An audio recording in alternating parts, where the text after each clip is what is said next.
get things done or get a meeting or let a nigga in or let a nigga eat. They knocking them down. Okay, tell me right now. Tell me right now. Who replaces Diddy? Nobody. It's gone. Look, ain't no positive. They knocked him down. Ain't no more statues. Ain't none of that shit. It's gone. Suge knocked his stuff down. L.A. Reid, he was part of the Me Too shit. Our man Russell Simmons, believe it or not, it damaged him. Diddy, right now, that's 5, right? Who else been knocked down? Bill Cosby. I named him. Right? We got our man, even though he was as big as them, the nigga that the actor. Shit crazy. Right? He had a big movie. He was finna do the action. Kills. Right. The one who ran from that truck. Yeah, The one who got that case. Jonathan Majors. Yeah. So we on Clubhouse right now, guys. On Clubhouse right now. Wack 100 speaking right now. He talking about the P-Diddy case. Talking about another mogul going down. We got one more mogul going down. P-Diddy going down. It's crazy, bro. He ain't lying. These niggas legally, we're gonna hit these motherfuckers that's on the business side. Right? They knocking motherfuckers down. And then we gotta factor in one more thing. They have popularized and said, listen, if you tell, it's cool, you can become a star. So now we knocking us down. Facts. We already been knocking us down, but now, nigga, it's like, oh shit, that's cold right there. That's cool right there. We knocking us down, they knocking us down. Terrible. Right? Bad work. And even when they knocking us down, it's partially us. Well, but they're going at us in a way that they didn't necessarily have to. Right? Who else? I hate to say it. May peace be upon him, and he continued. Yo, I gotta get some popcorn for this shit. Because I'm just painting the landscape of what's to come. Right? The Honorable Louis Farrakhan, right? He's of age. I'm showing shit that has been key to us as a people that is a threat to disappearing. You get what I'm saying? You got Farrakhan and let me grab some popcorn right quick. This shit getting good. This motherfucking shit getting good. Movement in the United motherfucking States has been successful. Nah, that's real shit. You know, they're trying to bar him off of cable TV and all type of shit. No, that, I believe they might have poisoned. I'm gonna post up a Clubhouse to the screen, guys, so y'all can watch it as well. But share this motherfucker. When the Most High calls upon him, that's gonna be screen share. A lot of shit that's getting gone. It's a lot of shit that's getting gone, bro. And then, again, we got our big threat, which is us. It's just real shit. Like, they knocking us down, bro. We knocking us down. This is why I believe we got to salute cats like Top Dog, a renegade like Ye. Cause that nigga Ye, I'm calling what you want. That nigga kick, fight, that nigga headbutt, spitting, that nigga biting. That nigga Ye, he ain't laying down. You ain't lie, but that. He definitely ain't. He ain't laying down at all. Hey, Wack, do you Of course, he a Chicago nigga. Hello. Do you think they get up in them positions, right? He was born in Atlanta. And they see what them folk do. And they think they can do the same thing. But I feel like it'd be yeah, we gonna let you do this shit. But just know, you piss us off, we gonna call dogs on you. That's the problem. And they thinking they can do what these folks do, but you ain't got the same fool. They letting you do this until it's time for you to, No, that's real. Hey, Bobby, you gotta think about this though. They let R. Kelly. I forgot him. R. Kelly. I forgot that one. They let him go until they didn't need him no more. Yeah. Then they let Diddy go now they don't need him no more. I'm telling you. Knock the shit down, bro. I'm telling you. They doing shit they think, they above themselves and think they on the same level as them folks. And when now them folks showing like, hey, I'm trying to get up Clubhouse for you guys, so that you can also hear it. I don't know if you guys can hear it. Put a comment in the chat real quick if you could hear. If you could hear anything from Clubhouse, put a comment in the chat. Let me know if you could hear anything. We're talking about the P-Diddy and the P-Diddy case that's going on right now with Wack 100. I'm speaking to Wack 100 right now. If you guys want to tune in, I'm gonna pop it up on Clubhouse. We talking about the P-Diddy case right now. P-Diddy is P, and how long is P-Diddy going to jail for? That's what we need to know. So I don't know if you guys can hear it.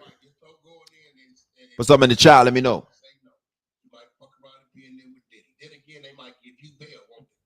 I was in another chat room just a minute ago and they said, "Hey Jimmy," and then they kicked me out. I'm gonna try to pull up this Clubhouse app for you guys so that y'all can check it out. So y'all can really hear what he's saying and shit. But damn, get it up.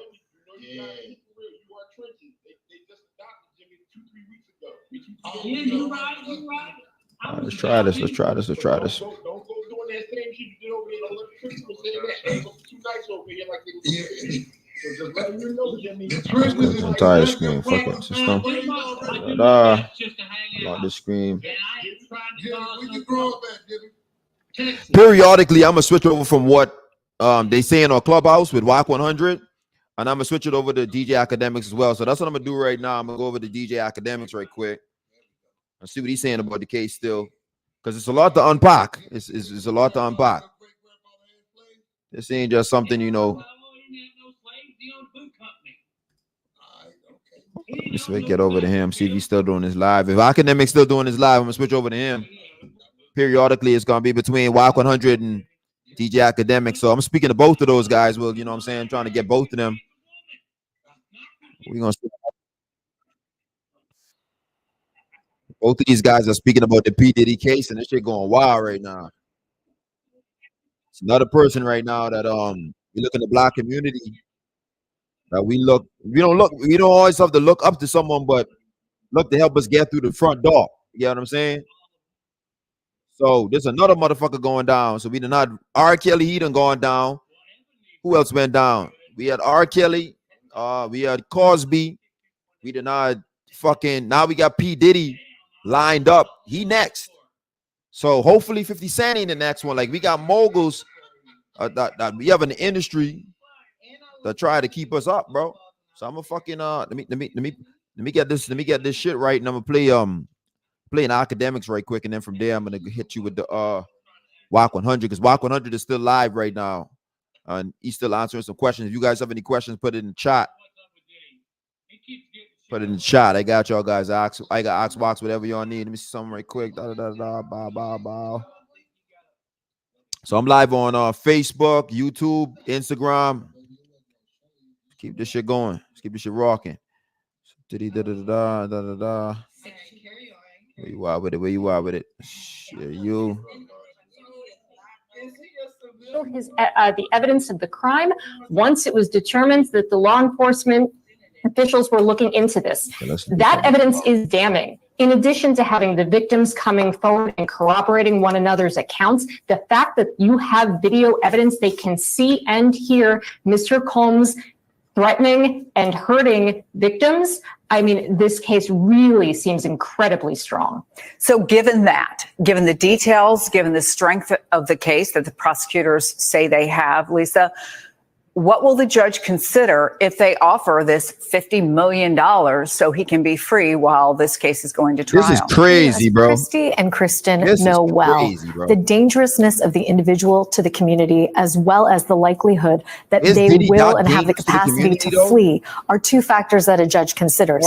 One of the things that Sean Combs' lawyers have told the judge is acknowledging that he owns a plane. They say that there's a letter of intent to sell that plane, and as part of that, he won't take the plane right now. But where you have a defendant who owns private aviation, the capacity to flee is there. The other thing is that the dangerousness of Sean Combs should not be underscored. In addition to the allegations of literally hitting, dragging, kicking his victims. I'm reading from the detention letter now. There's an incident where he and a co-conspirator kidnapped an individual at gunpoint to facilitate breaking and entering into the residence of another. Approximately 2 weeks later, according to prosecutors, co-conspirators then set fire to that individual's vehicle, and that multiple witnesses would testify to the defendant, meaning Sean Combs, bragging about his role in destroying individual one's car. This is not a white-collar defendant who has committed alleged securities fraud. This is a person who is a danger to the community and a danger to women, according to the Southern District of New York, Chris. So we have less than a minute, but let me ask you, Kristen, what happens today? What happens next? So today the judge will most likely determine whether or not he will detain Puff Daddy. All right. We get to understand what that is. Wow. God damn.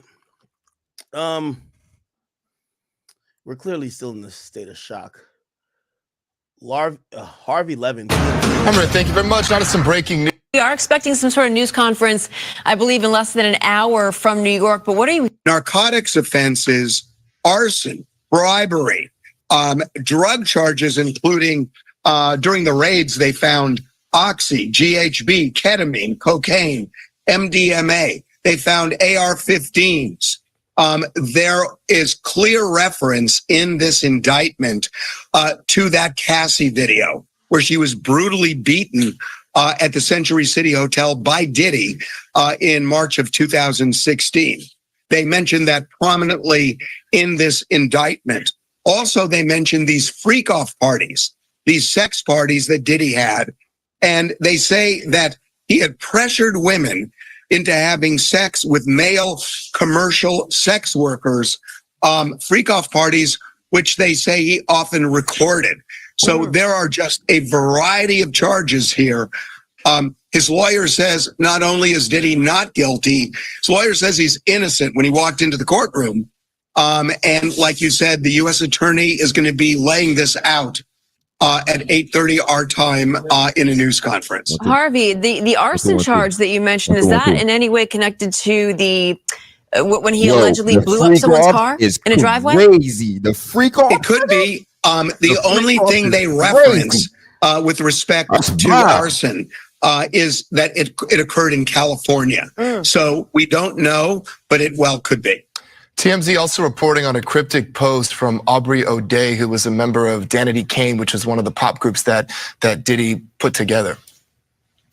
Yeah, I don't know, Melvin, that it's cryptic. I mean, we interviewed her for our documentary, and she is thrilled that this indictment came down, and said more to come, and there would be women coming forward. She has spoken with some of them, and this is a day she has been waiting for many years. I know it's so early in this, but given the heaviness of the charges and how many charges, federal charges he's facing, what does this mean for possible jail time? P-Diddy got so much charges. Decades and decades in prison. Decades. Right now, the big issue is, will he get bail? We're told he has surrendered his passport. And I think they're doing that to show he's not a flight risk, because they're trying to get him bail. We will see. And even his attorney, I believe, said that Diddy had gone to New York knowing that this was coming.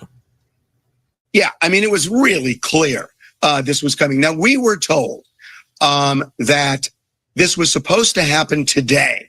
And for some reason, the feds accelerated it and did it last night in Midtown Manhattan. I don't know whether they found out he was going to leave or what, but we're told it was supposed to happen today. And what about the implications for what's at stake here in the state of California? Well, it's a good question whether California would file charges. I don't have the answer to that. I have no idea whether the DA is looking at that. But I will tell you, when you read this indictment, they threw in everything, including the kitchen sink. Mm-hmm. In this indictment, these charges and the allegations go back decades, even back to the 90s, right? Yeah, I mean, they're saying that he was in a conspiracy with his group to do all sorts of things. And again, they lay out, bribery and all sorts of allegations, some of which involve violence toward women, but also involve money.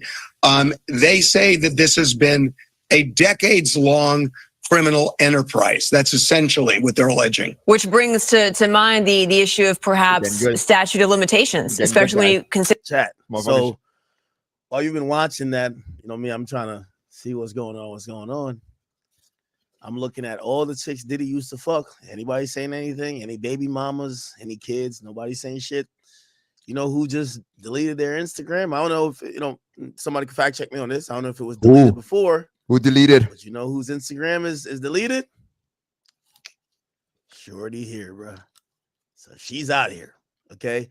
Gina Hill. Who's that bitch? Her Instagram. Who's Gina I Hill? played her like not too long ago, like a week ago. I said, yo, she's starting to, I see why. Remember, I was like, yo, her twerking ain't good. Remember, she was twerking on the gram, right? She's socials off. I don't know what that means. I don't know what it means. By the way, this is her page. Currently, if you look it up, unless she blocked me, I'll look it up on my other account. Maybe she blocked me. I did clown her. Yeah, maybe she blocked me. Let me look up on a burner. Yo, I be roasting these chicks, and they'll hit me with some like shit. They be tight. Now, maybe she just blocked my account, but this is not even my real account that I use on stream. Gina Hill. Nah, she's out of here. She's out of here, people. She's out of here. The house of freak off cards is crumbling. She's out of here.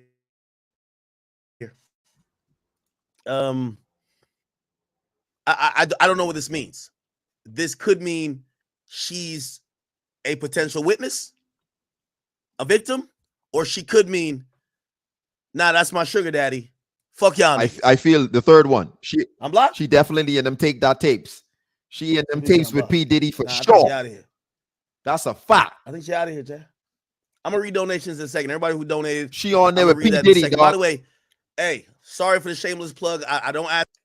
Safety on our streets and justice in our courtrooms are under attack because of Kamala Harris's dangerous liberal values. She's tried to hide it, but Kamala helped. Trying to get to 500,000 on the Academy. If you're following on Twitch, please subscribe. If you're following on Rumble, please become a member. Okay. The last thing I will say, shameless plug. I'm sorry, I don't like to do ads, but we just dropped our new line. Okay. If you don't got to donate to me, you don't got to do anything, but if you could cop something from the merch store, really appreciate it. The academy.shop. That is the only thing I have to offer to y'all. Other than that, I'm very happy with just your time. But we got some new shit on. We just released. I love this shirt right here. I'm about to wear it next week. Still got a compromise shirt out here. Shout out to my boy Kenny. We got an air freshener for your whip. Got a mystery box. Got a keychain. You need that Scorpion keychain right there. Got the shirt popping. We got some shorts, varsity jacket, little trucker hat. We got y'all, man. Okay. This is our new drop. Please go support if you can. Okay. And also I think we still got a chat nigga hoodie on. So go ahead if you could support. All right. Otherwise, it's okay. I value your time and I really respect that. So yeah, Gina V. Hill. Am I saying her name wrong? Gina V. Hill. Am I saying her name right, chat? Hill. Yeah, she's out of here, people. Now, what we do know her for, and this is the thing, they're saying. All right, guys. What I'm gonna do is playing right here. I'm about to get like try to put Wack. I'm gonna try to get Wack 100 up here. Let's see if we can get Wack to speak to us right quick. She's not a part of it, but maybe she is. She just hasn't been named yet. Because y'all can see it in the background still.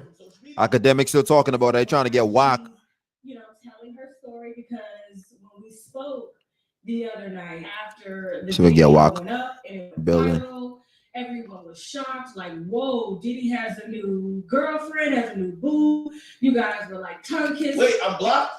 Why y'all keep saying? She's still on IG, Cat. Check Janelle Monáe. Somebody said actually on block. Guys, today is crazy. P. Diddy going to jail. Supposedly he surrendered himself. He already knew what time it was. He already knew he had to get it done. What he's being indicted for is crazy. 1,000 bottles of lube, 1,000 bottles of baby oil. I don't know who that nigga was trying to massage or who's massaging that nigga, but ain't never that much box in America, dog. What the fuck going on there?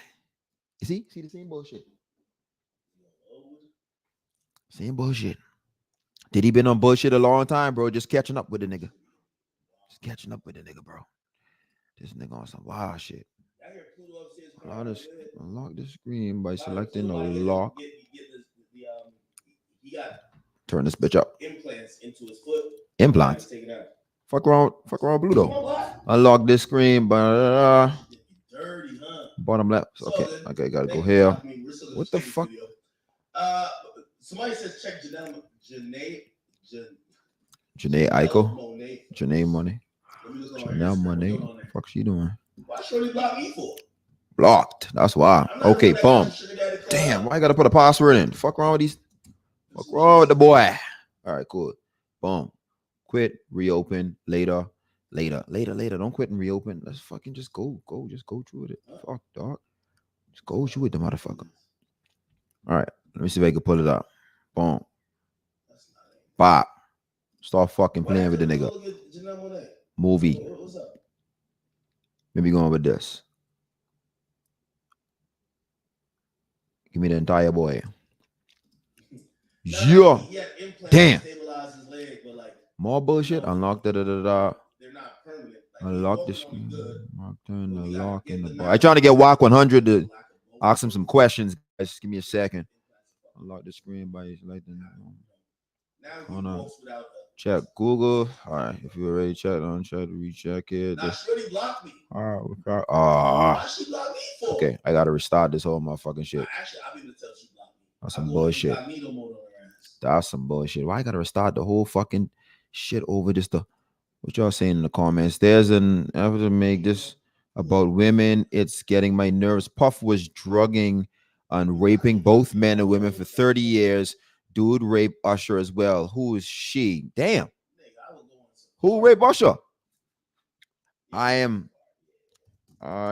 Case. Let me ask you. Who raped Usher? Who the fuck raped Usher? How you know he raped Usher? Usher never came out and said that shit. Why you?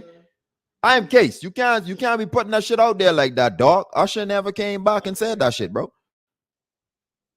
How you can just say Diddy raped Usher? You can't say that, bro. Who is I am Case? What the fuck wrong? Usher? Damn. You just can come out and say Usher get raped by Diddy? Like, do you? I don't know. I can't listen. I still don't. I can't believe that every one of these allegations being made against P. Diddy is actually true. Like every last one. We saying that every last one of these motherfucking allegations is true. Every last one. It's a get your popcorn, bro. It's a movie. Because ain't no fucking way everybody wait until now to come out and say this what happened. I don't know. So I got Akademiks playing in the background. I trying to pull up Wack 100, guys. Or at least to ask them some questions. 1 second. I'm trying to get this shit together. Shit bullshit. Janae Moore, nah, she don't fuck with Diddy. Ain't nobody fucking with Diddy. I believe Diddy got all these people on the tape. It's the take that tapes, nigga. Watch. Who sent it $100? Yo, Lord Hybrid. My boy got the dance, bro. Go to set lock screen by selecting the lock in the bottom left. Okay. Let's try this again. Maybe Diddy was open the out shit. With his own brand of booty lube. Booty. No fucking federal crime. Booty lube. Diddy's an AR-15 with his serial number scratched off. Booty lube. Burning up Kid Cudi's car. The rest is bullshit. Diddy gonna take it to trial.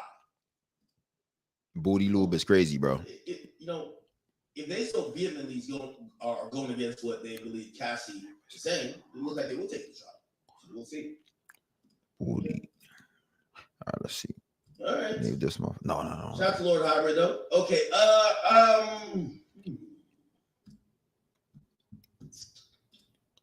right. Since I can't pull it up, here we go. And there was some photos, and I know you got hella followers from that because when Shade Room got it, it was over. Mm-hmm. Once they get it, it's over. Yeah. So, all right. So I want to start from the beginning, okay? Because we discussed a lot over the phone. You know when you see this gal? Some very, very intimate. She be on bullshit. This guy right there. What her name is? Damn. Akademiks, switch it. I seen the tour video. We all seen it. Once I seen the tour video, I said, "This nigga see." Who was twerking?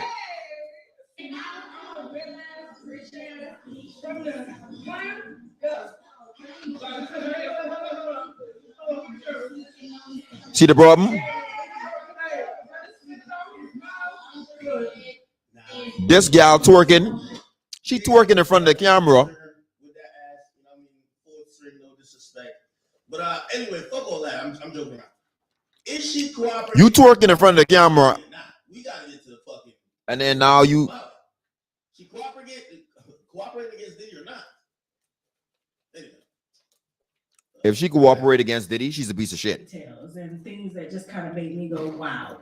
Okay, about the specifics of you and Diddy's relationship. So I want to start from the beginning. Okay. Okay. How long have you known Diddy?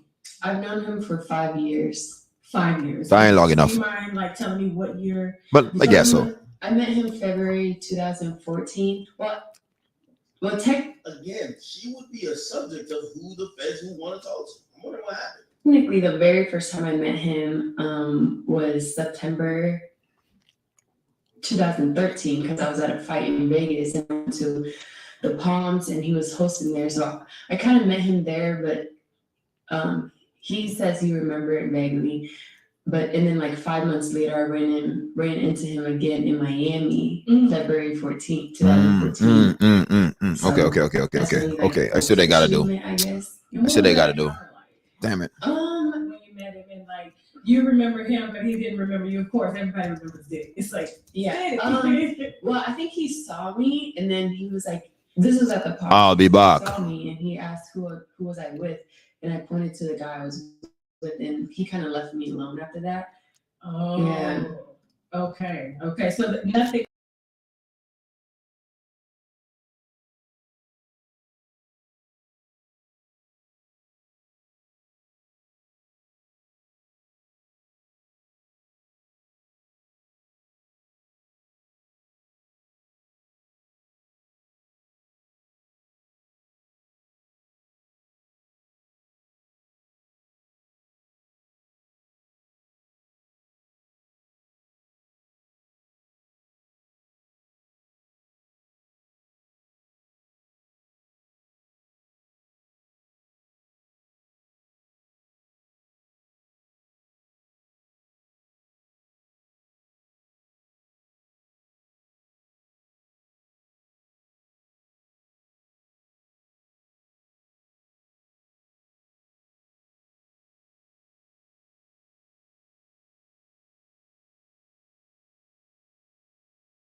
I'll be back on it.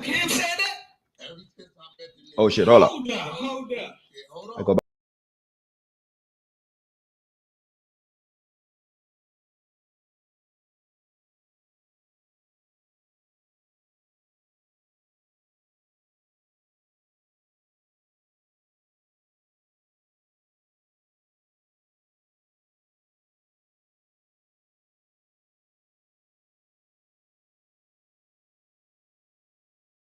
I'm glad you just said that. Back with it.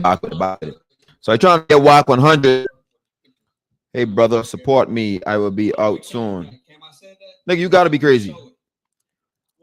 Yo, so, that's hilarious. Someone to come under the say support him. Yo, P-Diddy. I can't be motherfucking P-Diddy. Support me, I'll be out soon. It's crazy. Okay. All right. Y'all that bunch of screaming. That's this shit right there. That's Clubhouse with me. Bring that shit up right quick.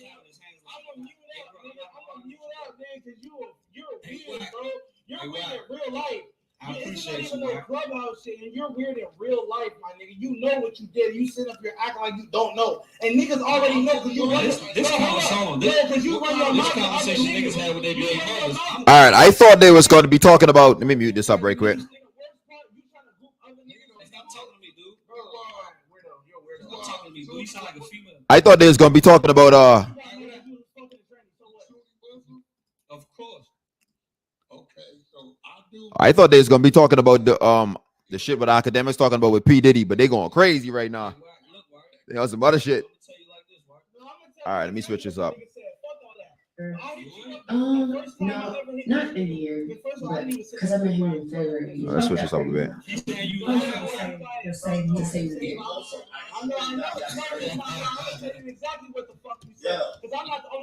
He ain't talking to me because I can have this conversation with face to face. Oh shit. I would never talk like this on app. Oh, these niggas going wild. Here's the thing. You said the same shit I'm about to say to other niggas. Hey, y'all follow the 100-sided Clubhouse. If y'all ain't on Clubhouse, y'all tripping. I getting right back into the P. Diddy situation. Give me a second. They trying to switch everything over.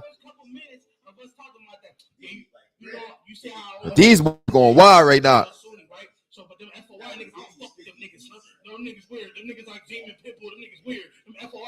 Oh shit. Let me see some. Let's see. Let's go live. Akademiks real quick. I'm gonna put up Akademiks. Y'all don't know what these niggas talking about right there. They're going wild right now.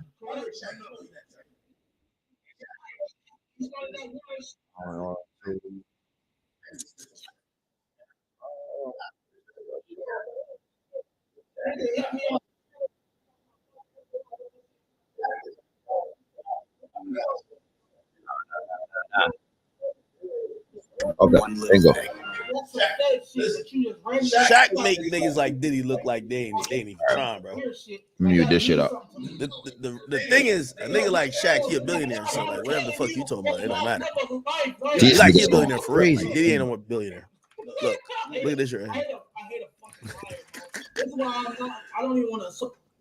All right. I don't know if y'all could hear me or what y'all could hear, but them niggas going wild. Bruh. Yo, hold on. Like, look. How old is Shaq? But I'm gonna be honest with you. If you win 5 rings or 4 rings and you're the greatest basketball player, like you're the most dominant, like you could still fuck 20-year-olds. It's like, unfortunately, that's just kind of how the culture looks at it, right? Like again, I'm just telling you how culture looks at it, right?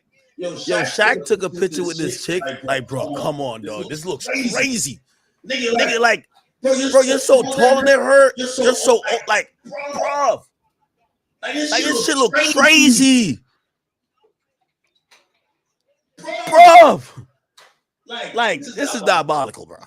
You feel me? You feel what I'm saying? But niggas like, you don't get a statue outside of the Staples Center. Fuck it. You know what I'm saying? That's just reality. You know what I'm saying? That's reality. So y'all be mentioning, yo, this chick look like she might be 19. Like, come on, bro. Anyway. And you mind telling me what happened with that pregnancy? I told him, and he was like, he was like, "You're gonna get an abortion, right?" And then I was like, "I don't know.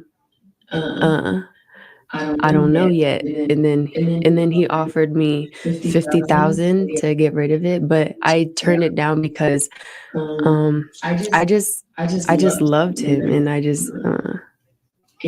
wanted to. I was like trying to prove that I wasn't the girl that wanted him for money. Okay. I just care about him, and Why? I just wanted him to These be hoes nice to me. That's it. I is was like, lie like I this, don't want dog. your money. I just want you to You be don't nice even to know this me. nigga. You talking Whether about you you love decide him. to keep the baby Get the or fuck not. out of here. So would it be fair to say that he was an asshole about it? I mean, offering somebody $50,000 to abort a baby, whew, he must really want it gone bad. I mean, in the beginning, like the first 3.5 years, he was. I mean, like the first 4 months, he was really nice, but then after that, he started being an asshole. So like I say, like the first 3.5 years, he was like mean to me. So when you say mean, describe it. He was abusive. He was like always belittling me and always Not a like, nigga was abusive. he was like mentally, emotionally, and physically abusing me. Keywords, y'all. Did he? Mm-hmm. It's not the first time we've heard that. Mm-hmm. There was an incident, of course, with Cassie, where reporters are saying that the police were called because they got into an altercation. I think it was like 2 or 3 years ago, if I'm not mistaken. Tell me some of the things. This is funny as fuck. My bad. Y'all see the shit we just posted? Yo, tell me why. Tell me why Shaq is online. Shaq said, "Nope, it's not the kid." Wait, hold on. Let me see if I can. Wait, where's it posted? Shade Room, 23 minutes ago. Shaq said, "Nope, not the kid." Somebody tell Shaq, yo, you 50-something nigga. You can't call yourself a kid no more. Like, I ain't gonna lie to you. Like, I'm about to say the same thing with Drake. Yo, Drake, you finna hit 40. You're not the boy. You're the man. You're a grown ass man. Shaq, you 60, nigga. You're not the kid. Okay? You're the grandpa. Nope, not the granny. Not the grandpa. That's what we want to see. Also, I'm gonna be honest with you. I still think it's Shaq. He said it, not him. Nigga, I'm pretty sure somebody gonna zoom in, nigga. That's a Diesel Superman tattoo on a nigga arm, bro. Like, come on, man. The fuck you got?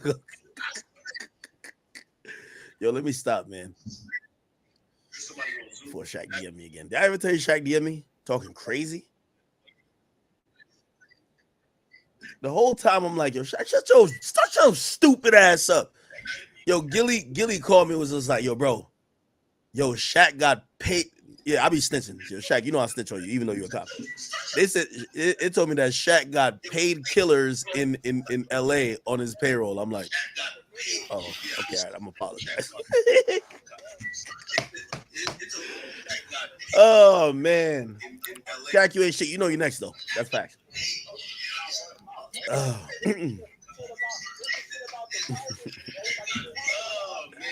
Things that he would say to you. He would always compare me to Cassie, me that I'm the bad one and she's the good one. And he was with both of you guys at the same time. Yeah. And at one point, like I was breaking out really bad with acne, and he would be like, he said this a few times to me. He was like, "Baby, why don't you go see a doctor or something? I don't date women with bumps on their face." Oh, wow. Damn. Yeah, he would say that to me. Take a drink. Relax. I'm gonna be honest with you. This is to show how much she was Diddy's puppet. You got bum ass Tasha K saying take a drink, and you just immediately take a drink. You could see this is why Carisha said, if I wanted, Diddy could have you doing A, B, C, and D. Because the fucking interviewer is just telling you what to do and you're just obeying. And he would be like, he said this a few times to me. He was like, "Baby, why don't you go see a doctor or something? I don't date women with bumps on their face." Oh. Yeah, he would say that to me. Take a drink. Oh shit, look. Immediately. Relax. Okay. I can tell this is bringing up a lot.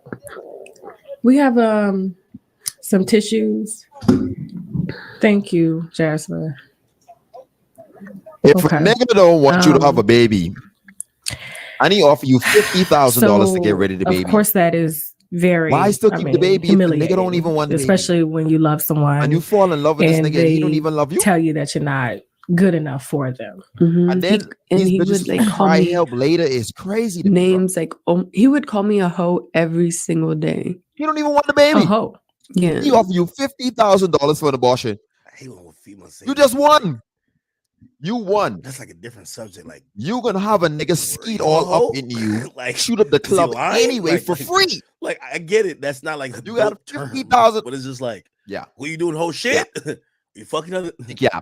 She big yap. Why would he call you? Not that he had a reason, but like in his mind, what do you think prompted him to call you a hoe? Now that I think about it, I think. Oh, okay. Hold on. We're getting to use some tissue. I don't want you messing up your makeup. Okay, you look gorgeous. Okay.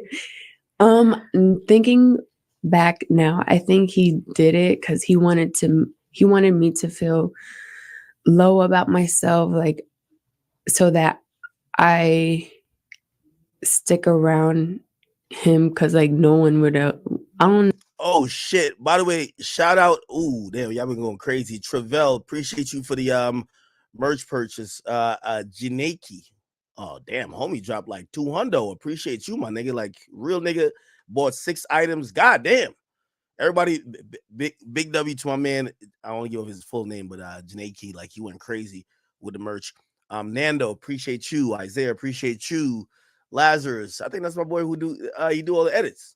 If you're wondering who do all the edits for my off the record and certain other things, my man Lazarus. Shoot to my man Lazarus.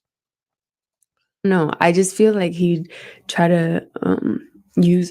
I was naive and young when I met him, so I feel like he tried to take advantage of that and manipulate me. Yo, it made me feel low about myself. Yo, you know the lawyers had to speak to I her. guess that's where obviously.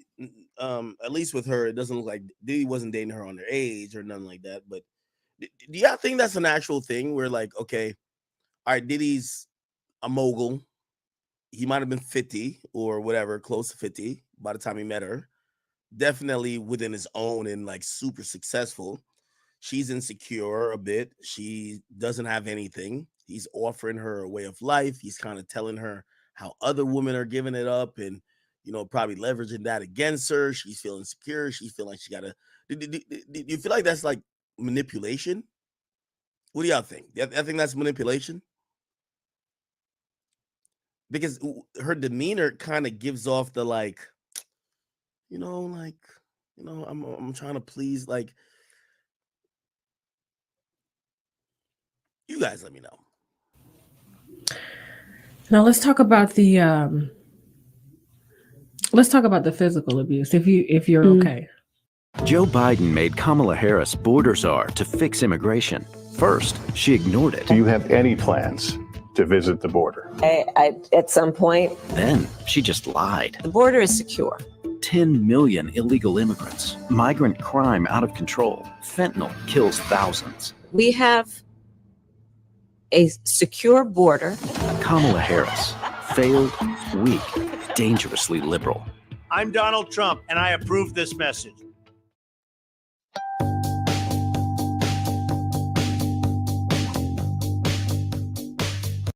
A mansion party, and we went, but while we were there, I was sitting here, and then Puff, and then Meek, but I was like covered with like a stand or something, like probably says like happy birthday Meek or something like that, but it's like a little stand that like was covering me. Yeah, Meek Mill is his bitch, not yours. The fuck? Yeah. Listen, I get it. Yo, you don't want two of your hoes in the same spot.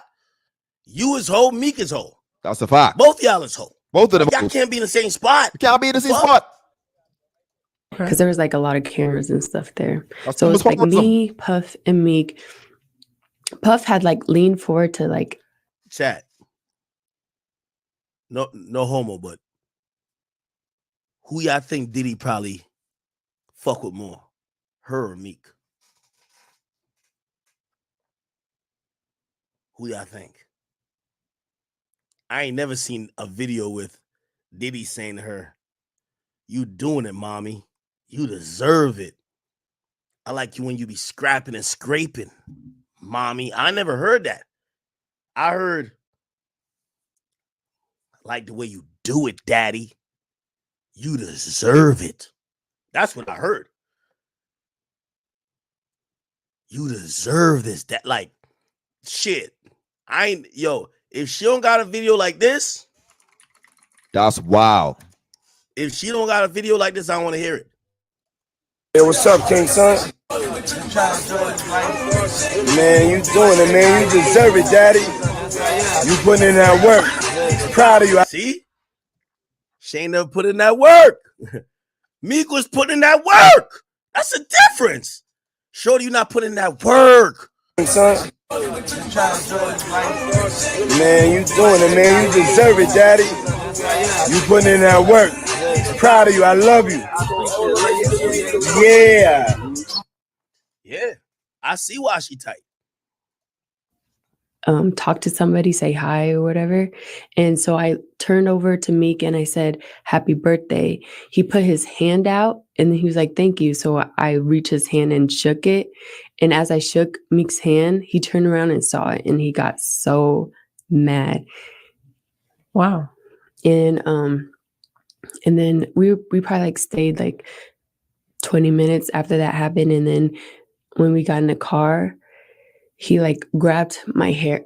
We were in the one of those Escalade trucks. Okay. So I was sitting on this side, he was on the other side, and he like grabbed my hair and like cussed me out for doing that. He was like, "Why the fuck can I cuss?" Yeah. Oh, he was like, "Why the fuck you shaking his hand for?" Like just saying stuff it like was that. I just was like like a jealous rage. yeah, I was like, I What'd you was say? just saying happy birthday, nothing else. I think he thought I was trying to be sneaky behind his back because I like reached over when he like leaned forward to talk to somebody else. So he thought I was trying to be sneaky. And you were how old at this time? I was 22 probably. Whoa, okay. Wow. Young, but still. Okay. And then he did this. So okay. By the way, also, who just donated?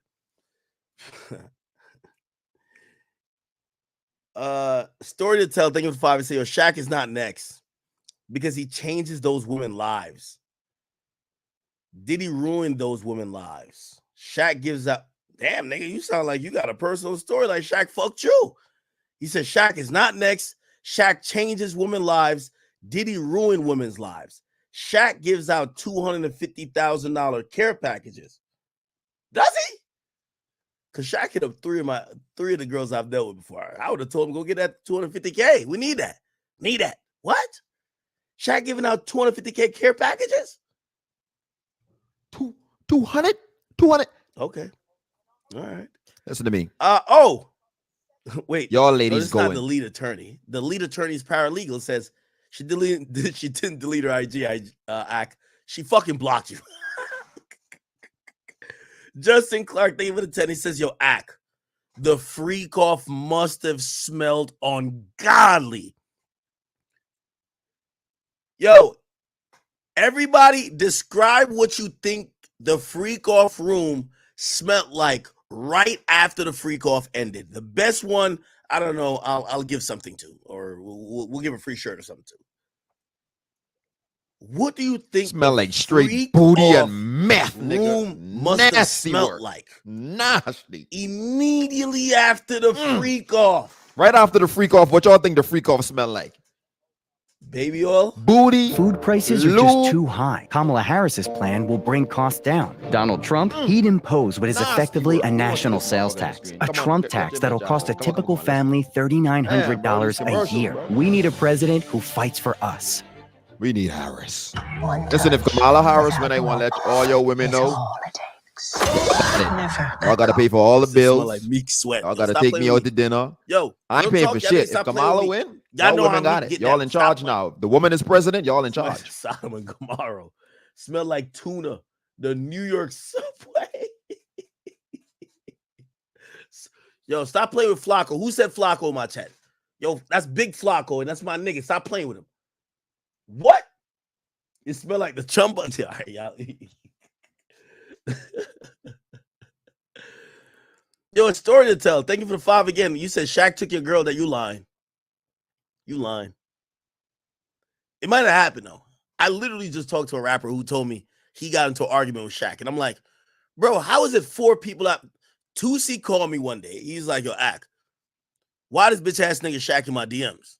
In my girl DMs? I'm like, don't worry, bro. He does it to everybody. You're not special. Is that word? So he did it to me mad times. Another nigga called me. Yo, why this nigga Shaq? Bro, Shaq's a whore. Okay? And he only fucks. Like, I think Shaq think him being almost 60, he gonna keep fucking 20-year-olds and become young. Fuck it. You know what I mean? I can't even be mad at him. Why become a billionaire, right? The thunder sound. Thank you. He said, "Take a drink as therapy from Mr. Take That is crazy. Take a drink as therapy." Oh my god, damn. We have like straight off the path of what Gina's saying. Shout out to Gina. Why she blocked me though? King Los was sitting in the back. Okay. And then when we got to the hotel, it got even worse. And he took one of my heels and tried to throw it at me, and then he like mushed my face and like really hard and made my nose bleed. Wow. And the only person that every time me and he like we get into like fights like that, the only person that ever helped me was D-Rock. Everyone else just kind of just allowed it to happen and just like looked the other way. So most of his entourage.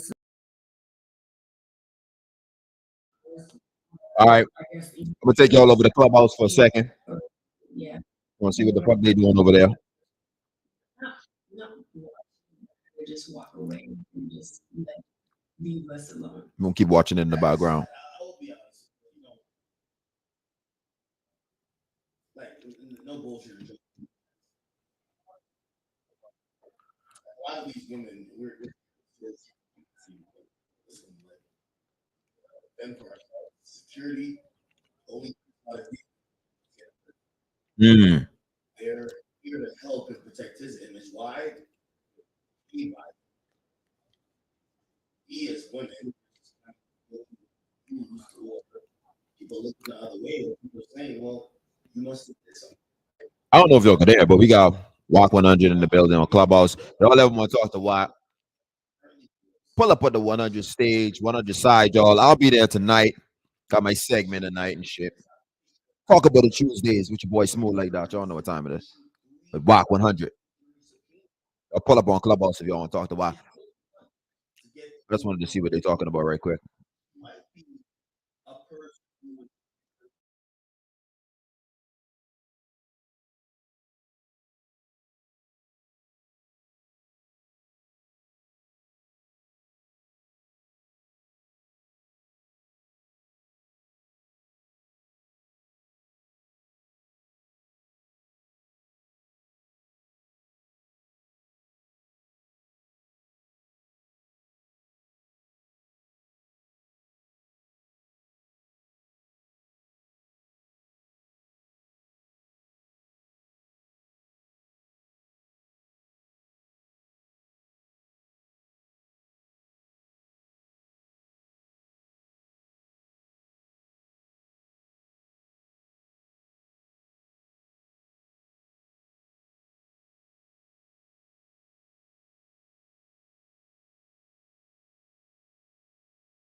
and not really step into stop.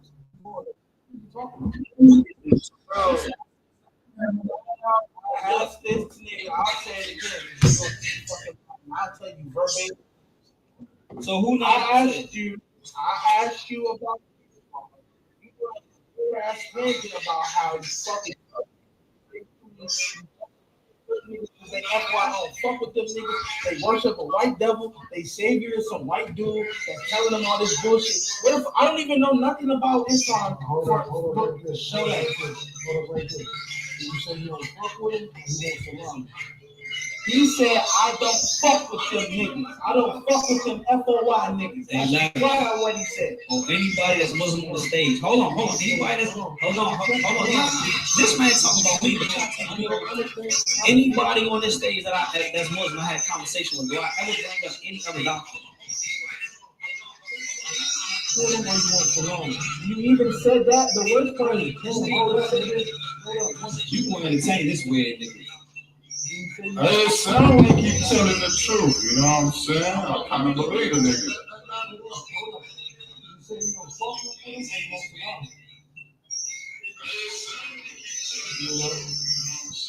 Man, I ain't saying that. Man, what? How the hell come a switch like that with this man? Why you asking me that? I thought you was talking to him. Hey, you 20 minutes away. You on the same like that. But you won't. See, we could have had this conversation face to face. That they won't Salam nation because of the Honorable Muhammad and All right, man. I can get back into the shit with academics. What he's saying. How I feel right now. What he's saying, I don't know. Y'all want to ask.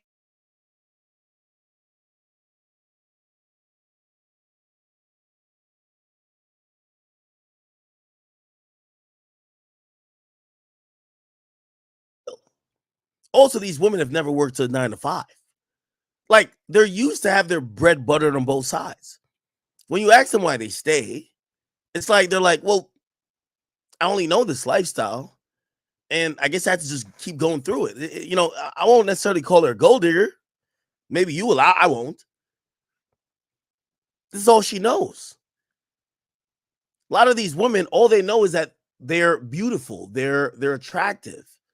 And they've caught the eyes of these famous guys. They have no marketable skills. They've never had to use their brain.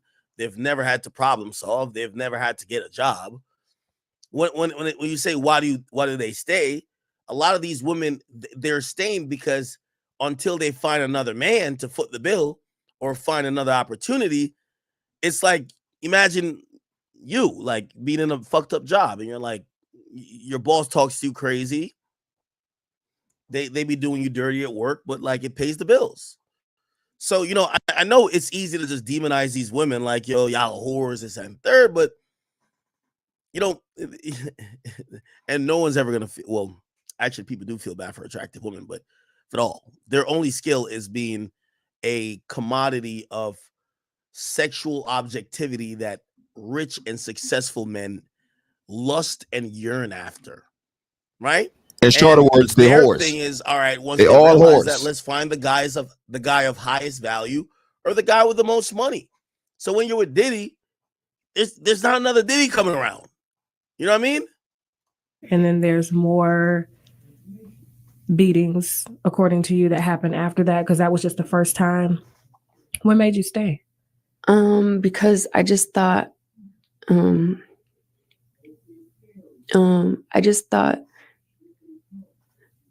that he was only being like that because he loved me.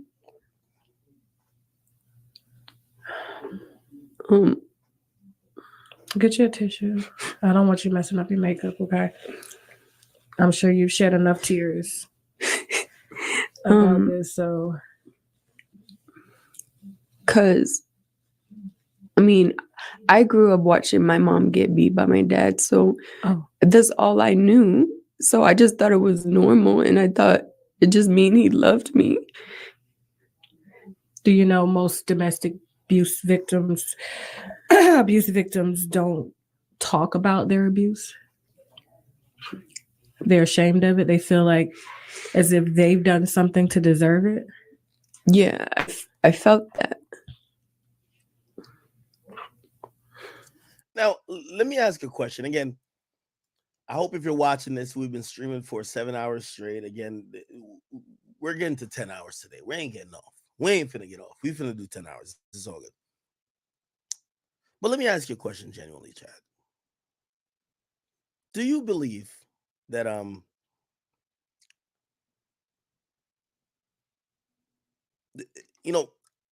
in judging Diddy, is some of these things are clear to me. Diddy believes in a harem. He doesn't want to be with one woman. He wants to have his different flavors. He wants to mix and match. He wants, sometimes to be able to just exercise power and control. To be like, hey, this is a woman that I could have sex with any time, but I want that guy to have sex with her. Obviously, which all these freak offs, we've not heard. We've never heard that he wanted a rapper to fuck her. He's always gotten a sex worker who would never be seen again. So, like, maybe that's his homoerotic fetish of him wanting another man there. But he clearly was still competitive. Like, he didn't want Drake fucking his bitch. He didn't want Jay-Z fucking his bitch. He didn't want Fabulous fucking his bitch. He didn't want Jadakiss fucking his bitch. He rather some white guy or some other guy who's a sex worker fucking his girl. How much do you judge? Okay, I'm not here to judge kinks. Obviously, that's not my thing. To be honest, I don't think most black men are into that. And if you're white, I love all my Caucasian people and mixed race or other people who watch me. But us niggas, we not into people fucking our hoes. Or let me not say hoes. Now our girls or women or wife or girlfriend. Some of these white people might be with that shit. How much do you judge Diddy that he was on that extra freaky shit? Like, clearly regular sex, either got boring for him, wasn't enough. Shit, even a threesome, maybe that wasn't enough. Like, I've done that a million times. It was clear he was into really freaky shit. How much do you judge him for being into freaky shit as opposed to you just analyze whatever you've heard about him to be, hey, it's not about how big of a freak you were, it's about consent. Because I'm gonna be honest with you, like, I think the reason why they mention 1,000 bottles of lubricant is for us to feel like, yo, Diddy isn't like us. Like, bro, there's nobody in here that has a fucking 1,000 bottles of lubricant on hand. Like, we like, if you could cognitively remember going through 1,000 bottles of lubricant, like, you're a fucking freak too. What? So part of that is to kind of like shame Diddy on a kinky, freaky level. And that adds on to the real meat and potatoes, which is, did Diddy do things against these women's will? Number one is consent. Did he abuse them? Did he force them to do things by coercion, by, threat of financial incentive or whatever? That's what we should be caring about. If Diddy likes to lick toes, with all due respect, we shouldn't care. If he likes to lick asshole, we shouldn't care. If he likes to, whatever weird shit he likes to do, we shouldn't care, right? If he's a nigga that his kink is to suck a nigga's dick who just put his dick in some pussy, whatever, that's weird, obviously. But like, whatever his weird kink is, we shouldn't care. We only should care about, is everything consensual? Are you abusing these women? Is everything on the up and up? But these days we are judging him on the weird shit, right? Like, we're like, bro, like, what type of nigga goes sits in a corner on a desk and films another nigga fucking his bitch? That's kind of weird. That's some weird nigga shit. Like, we don't know. I don't know no nigga who do that. No black niggas. Let me just correct it.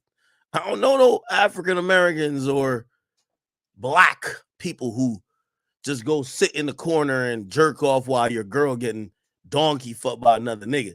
So unfortunately, I guess for Diddy, we're not only judging him in the court of public opinion. Remember, again, the court of public opinion. We're not only judging him on consent, which that should be the thing. Consent. Are you abusing people? Are you, these things that are laws? We're judging this nigga because he got 1,000 bottles of lubricant. He's super freaky. He's letting other niggas fuck his girl. We are judging him because of that too. Let's be honest. We are, right? We are. My dad, so that's all I knew. So I just thought it was normal, and I thought it just mean he loved me. Do you know most domestic abuse victims don't talk about their abuse? They're ashamed of it. They feel like as if they've done something to deserve it. Yeah, I felt that.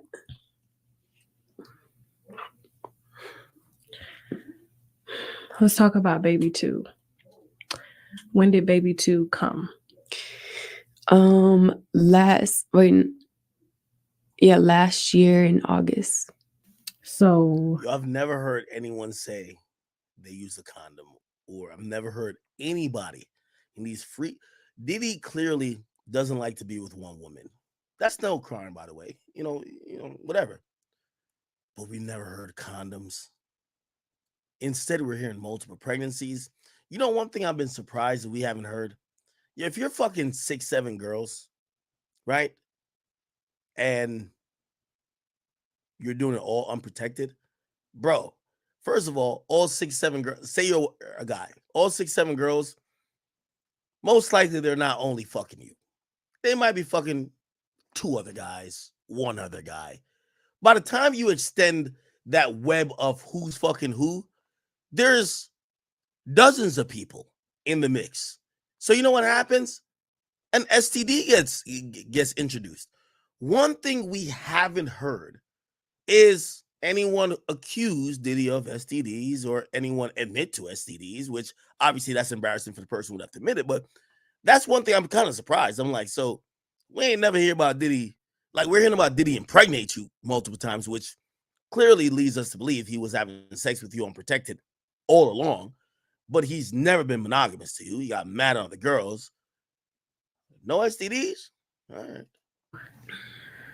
Talk about that conversation. You're pregnant. You tell him. And this is obviously after 6 years of you guys being together. And mind you, it wasn't my fault that I got pregnant. I told him, because I have like this period app and it tells me when I'm ovulating and stuff. So I told him that I'm ovulating, so don't do it. But he just did it anyway. And then I got pregnant, and he like, okay, just get an abortion, like no hesitation. Oh. But this time was harder for me because I had been with him for so long, and I was like really in love with him, and part of me wanted to keep it, but he didn't want it. So we had agreed to get it, but I only agreed to it because he told me to. And then we went to Turks and Caicos like a couple days later. And during that time, he was like giving me drinks, like alcohol, like giving me drinks to drink. And I was just like, I'm not laughing because of this, because it's not funny. I just seen another video and I'm like, no fucking way. Yo, look at this video right here, Chad. We sit down with the man who famously represented Meek Mill and Bill Cosby on his thoughts regarding the newly unsealed federal indictment. Meek Mill's lawyer is against Sean Diddy Combs, charging the music mogul with sex trafficking. Yo, Meek, listen, we don't get along, but you got to fire this lawyer. You can't be with this lawyer. Right now, I don't need my lawyer commenting on nothing Diddy. What the fuck? I want to be acting like I don't know that nigga. And racketeering. We bring on Brian J. McMonagle. Look at the fucking headline. Meek Mill lawyer speaks on P. Diddy next move. Oh my God. Please say it ain't so. Once again, welcome to Sidebar, presented by Law and Crime. I'm Jesse Weber. We're honestly still reeling from the news of the arrest and indictment of Sean Diddy Combs. You know, we knew this was going to happen. By the way, salute to my man Freeway, man. I heard you got me on in the green room, my brother. Salute to you, brother. Yo, I got to get an interview with you, Freeway. Appreciate you watching, supporting always. Obviously nothing about this type of stuff, but would love to sit down with you, just talk about your life, career, and everything else. But salute to my man Freeway. Apparently he's watching. We knew it was going to happen. There was reporting for months that the 54-year-old may be the target of a criminal investigation. His homes in LA and Miami, they were raided by federal agents back in March. There was a grand jury in New York that was impaneled. He had been hit with numerous lawsuits alleging sexual assault, sex trafficking, illegal narcotics, and gun possession. There were rumors that those alleged victims were cooperating with federal prosecutors. And then last night, it happened. Sean Combs, the music mogul, artist, producer, was arrested out in New York City. Reporting indicates he was taken into custody last night by federal authorities at the Park Hyatt Hotel. He'd actually come to New York in anticipation of the charges. And this comes after a grand jury has indicted him. And that grand jury indictment was unsealed today. A 14-page filing. Damian Williams, the United States Attorney for the Southern District of New York, charged Combs with 3 counts. Racketeering conspiracy, that's the first one. Essentially, that Combs operated a criminal enterprise that engaged in sex trafficking, forced labor, kidnapping, arson, bribery, obstruction of justice, that they used coercion, threats, physical, sexual violence, guns, drugs to intimidate people, to get them to do what he wanted.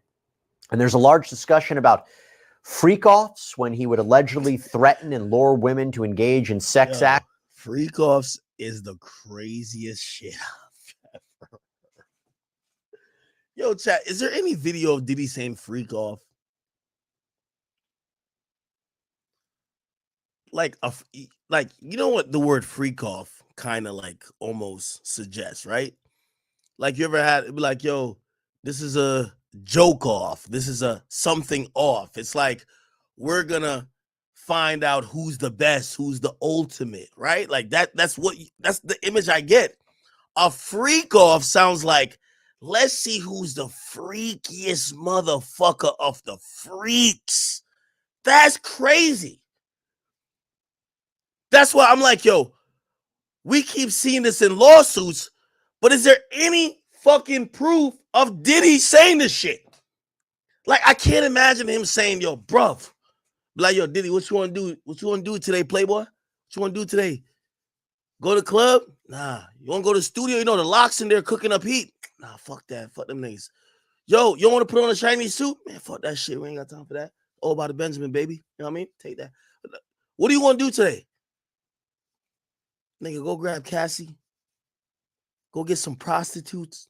Man, let's go do a freak off. Like, this shit don't even sound... It sounds so crazy. It sounds like a movie, my nigga. Like, who the fuck... Bro, you know what movie I just watched for the first time? I never watched it before. Anybody in here, one in the chat if you ever watched this. It's called... I was about to say Orange is the New Black. No. 50 Shades of Grey. First time I ever watched it. 50 Shades of Grey.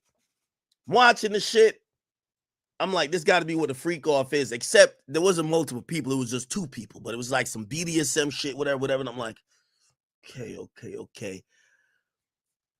But I really started thinking about the freak off, bro. Y'all watched that, right? Where the fuck did Diddy come up with the freak offs? I'm going to be honest with you. Diddy has to tell us who taught him the freak. What the fuck is a freak off? Game 7 type freak. Like, yo, come on.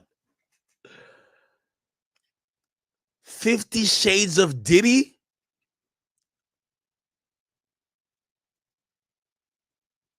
$50 flavors of lube. You know Diddy had the you know they got the lube that's like it's eatable, right? You ain't hear about it? Actually, I just made that up. I don't know if it's true. But he definitely probably had like flavored lube, all type of shit. God damn it, man. Acts with male commercial sex workers.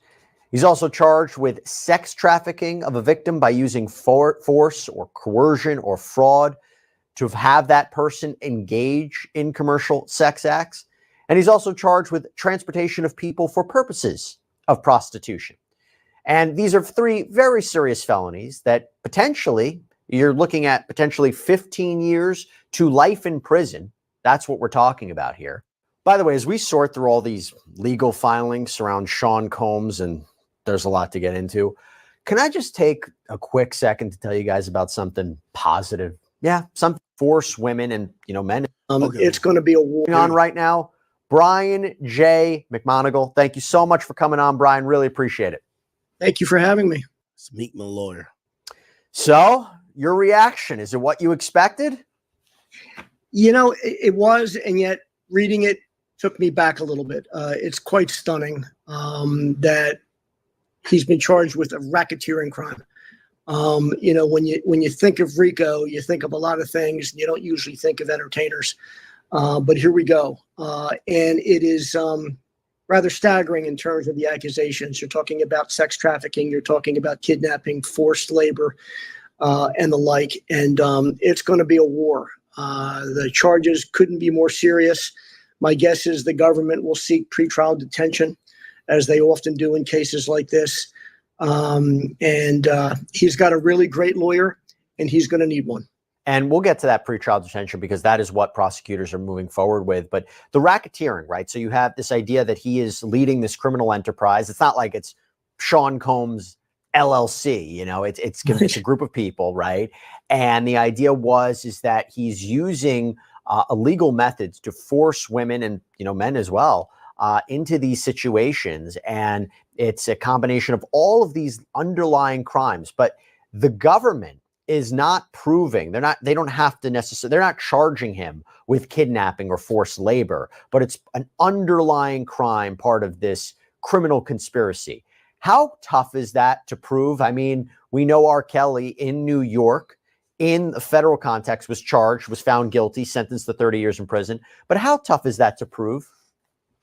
RICO has always been an amazing tool for prosecutors, supposedly an easy lift. But when you look at it a little bit more carefully, the first thing they're going to have to prove is a criminal enterprise. Was this really a criminal enterprise, or was this simply a legitimate business that did some pretty despicable things, for lack of a better way to describe it? And the government's got to prove 2 predicate acts in order for there to be a racketeering conviction. So they've got a high burden of proof, but they've used a statute that time and time again has ensnared a lot of people and convicted a lot of people throughout the country because of its breadth. It is extremely broad, but it is not without limits. And so talk to me about ways you think that he would defend against this, because these allegations are quite stunning. We dedicated a full episode to breaking down this indictment, but you have everything from this idea of all of these ways that he was using sexual violence and physical violence and intimidation against these people to do what he wanted. And I want to break down something for you. So in this separate letter from the prosecutors to the judge, were they asking for his bail to be denied, or he not be granted pretrial release? I want to list some of the evidence that they say they have, because this indictment, although it's comprehensive, is a little bare bones. So they say the government has conducted interviews with over 50 victims and witnesses, many of whom saw or experienced the defendant's abuse. Many of those witnesses corroborate one another, and their accounts are similarly consistent with the other types of evidence discussed below. The government only expects that number to continue to grow, given that the investigation, which is now public, is ongoing. The electronic evidence is vast. The government has sought and obtained numerous search warrants for such evidence, in addition to obtaining evidence voluntarily from certain victims and witnesses. Setting aside devices seized in connection with the defendant's arrest, the government has obtained over 90 cell phones, laptops, cloud storage accounts, as well as over 30 other electronic and storage devices, such as hard drives, thumb drives, cameras, a surveillance system. This electronic data comes from the defendant himself, as well as co-conspirators, victims, witnesses, and chronicles much of the defendant's criminal activity as it occurs. So that feels really tough to defend, but What do you think some ways that you're going to see his defense attorneys fighting back against this?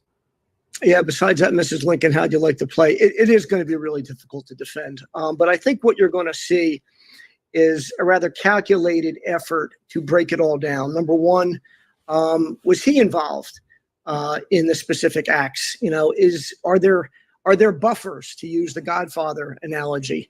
Were these sex workers or were they victims? Were these people being compensated and paid for their time?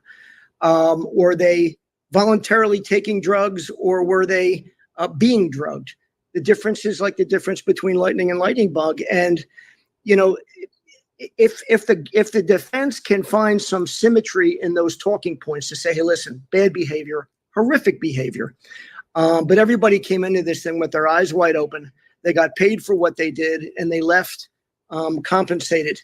I think that's the only way you can defend it, because the video, particularly the one that we all saw in the hotel, is pretty hard to stomach. And a lot of this stuff is going to be hard to stomach. The seizures that occurred at his multiple homes with, you know, AR-15 assault rifles that have obliterated serial numbers, tough to defend.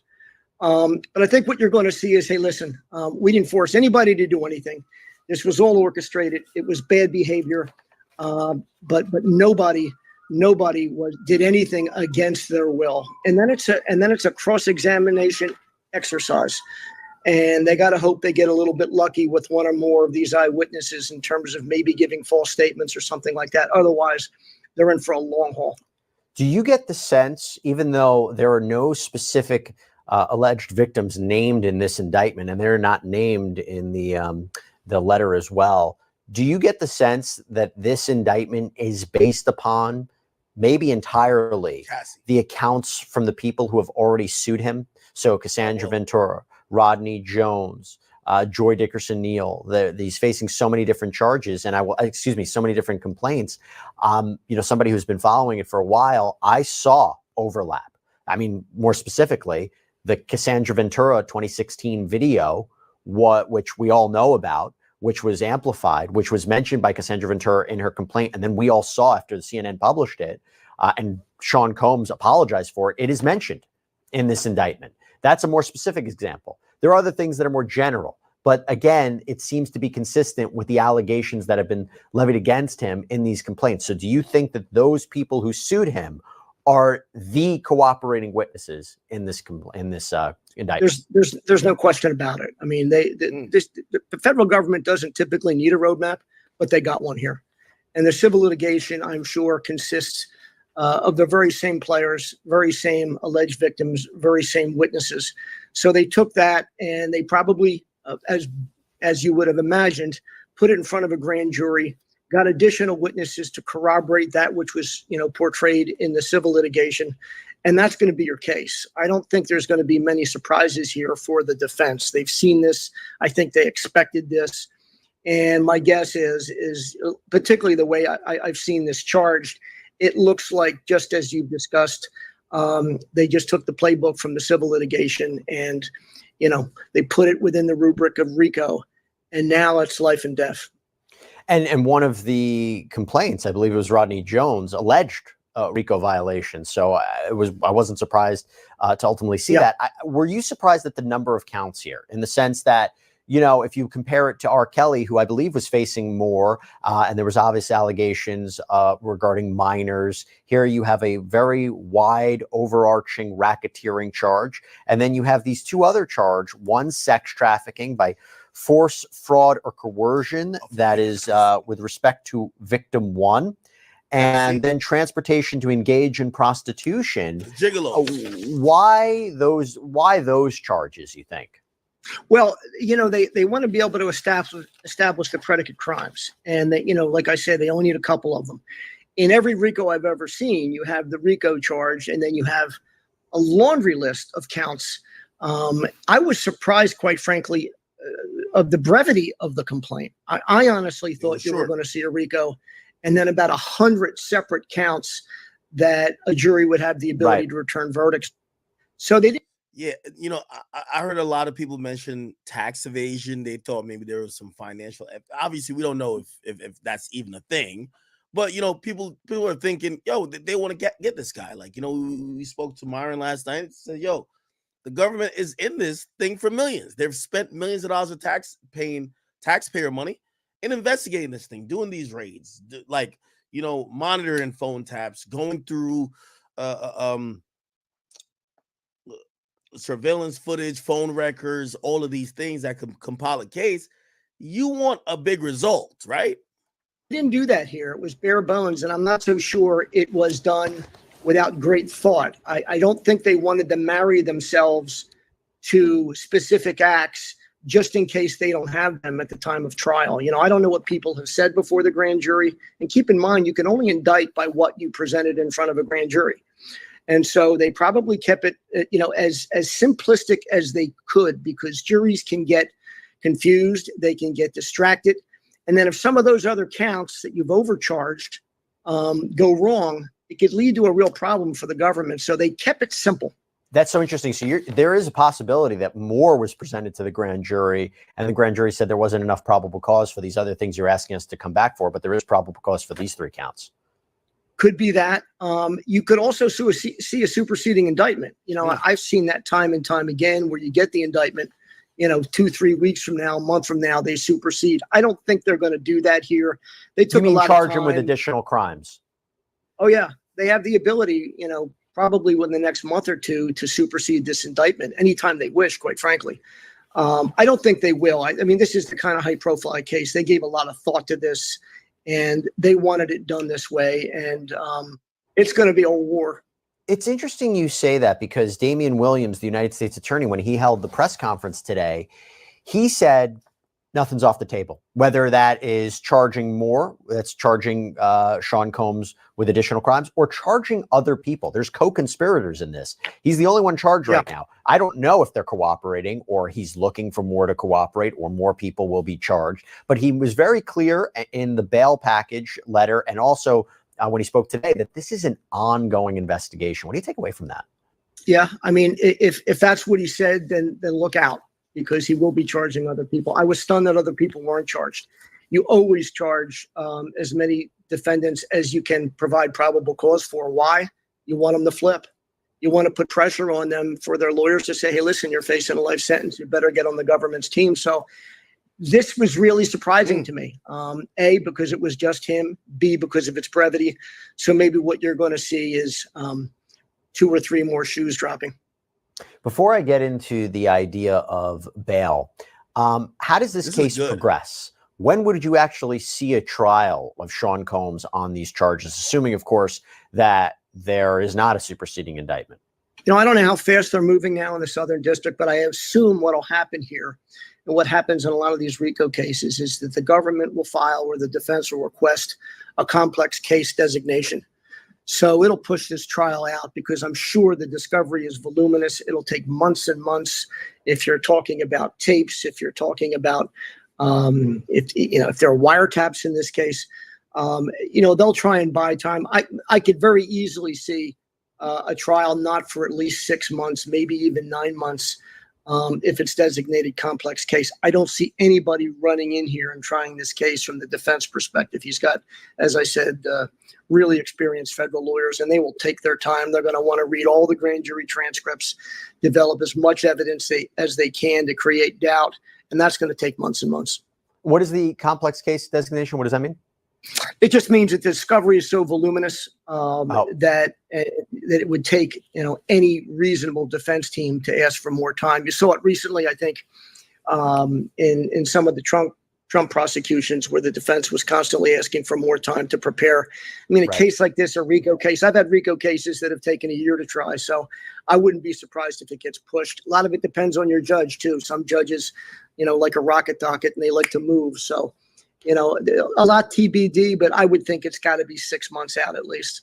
I want to talk about the circumstances leading to his arrest and indictment. So it was reported that he came to New York, knew that the charges were happening. There's been, I believe, a photograph of him in Central Park. So he was hanging out, again, knowing that this was going to happen, or seemingly knowing this was going to happen. I think it was to make the argument, the same reason I've been asked, how come Combs hasn't just left the country? He knows he's under investigation. Because if you do that, there's a chance you could be arrested, right, immediately. And I think for him, he wanted to say, I'm not a flight risk. And I think he knew he was going to be charged. But I think that for him, if he can say, I came here voluntarily, I've been cooperating, I am not a flight risk, I want bail. And the government I should tell you, the bail package that was offered, they said was insufficient. The bail package that the defense has proposed was home detention with electronic monitoring and a $50 million bond secured by Combs' Miami property. The government says that's insufficient. But I can see, again, I think that he has been trying to do everything these past few months to say, I am not a danger, I'm not a flight risk, and I'm giving you a bail package, but the government says it's insufficient. What do you take away from it? Proof is in the pudding. That's exactly what they did. I mean, they brilliantly made sure that he came to the jurisdiction voluntarily, that he made himself well known, that he was there, that he cooperated with law enforcement to the extent that he would self-surrender. All of those things will go into the analysis as to whether or not he should be released. My guess is that the bail package that they presented is certainly sufficient. He'll have to surrender his passport. And if he's put on a monitor, they'll know within seconds if he's taken the monitor off. I mean, where's he going to go? It's not that he doesn't have the resources to go other places.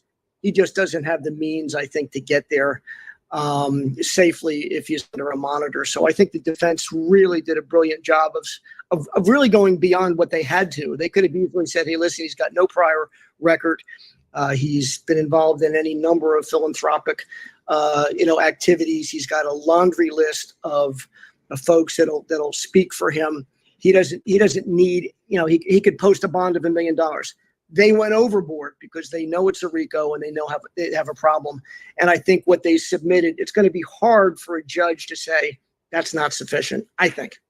So in their bail package letter, right, the prosecutors say we have a number of reasons why he should not be let out. They say he's a danger to society. He's a flight risk. The weight of the charges, the weight of the evidence. This is incredibly serious. But then they say that he is engaged in bribing witnesses and obstructing justice. So they talk about how in 2016, with the Cassandra Ventura video of him allegedly beating her in that hallway at a hotel, they say that the defendant tried to bribe a security guard. And it says after the security guard refused the defendant's bribe, and after coordination between the defendant and his employees, the defendant's staff contacted other members of hotel security.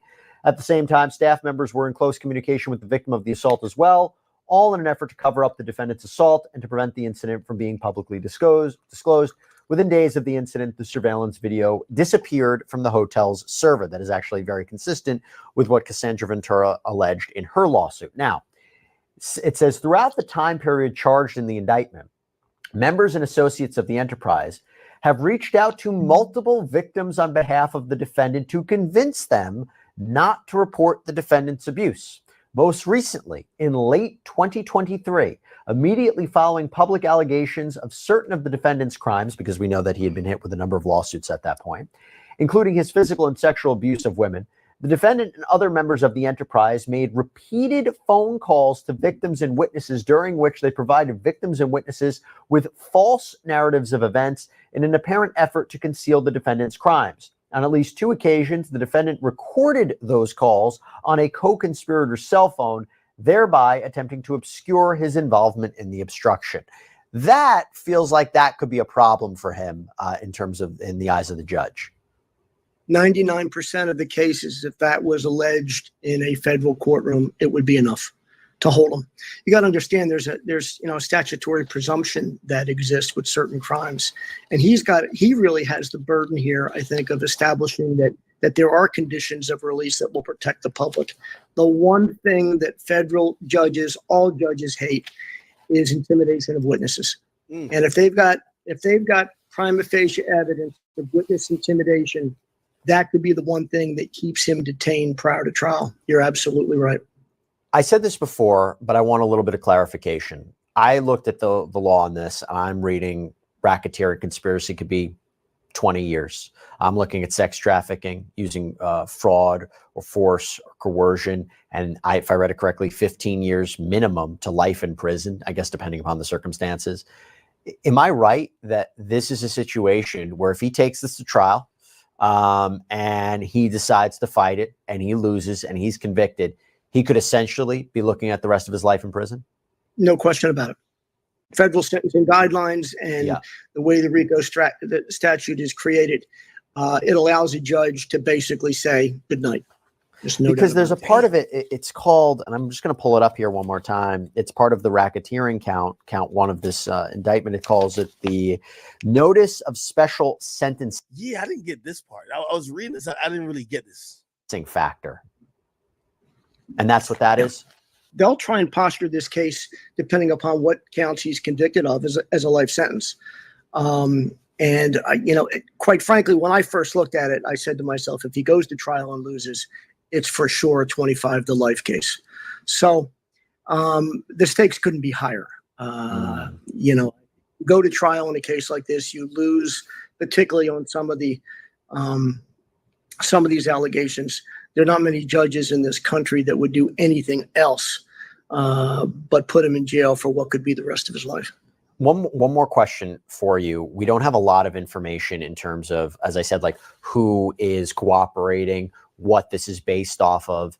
But in a federal case like this, maybe in a racketeering case like this, as I said, they're not trying him with forced labor crimes. They're not trying him for kidnapping. They don't have to prove that beyond I guess they have to prove it in order to prove the racketeering case, but he's not being charged with that. There's been a number of people who have asserted claims against him dating back years. So past the statute of limitations on criminal charges, assaults, sexual assaults back from the 90s. Can federal prosecutors use those allegations that might otherwise be time barred in a federal indictment like this? Sure. Just consider what happened in the Cosby case. Not the trial I had, but the second trial after the hung jury. They tried to introduce evidence of other victims that weren't ever charged. And those crimes were 20, 30 years old. Federal prosecutors have the same luxury. There's a rule of evidence, as you probably know, Rule 404B, and a judge will have to conduct a balancing test should the government seek to introduce what we call other crimes evidence. And if it is relevant, if it's probative, if it creates a signature, that's really what you would need here. Signature crimes that mirror almost hauntingly the crimes charged here.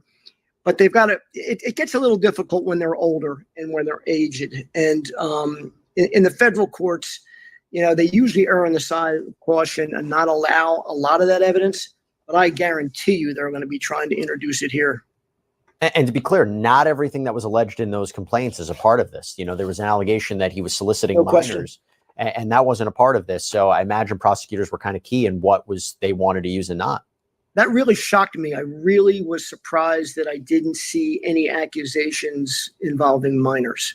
I had thought that was going to be the linchpin to this prosecution. So, you're right. If they have that evidence somewhere and witnesses can come in and testify, you may see a superseding indictment on that precisely.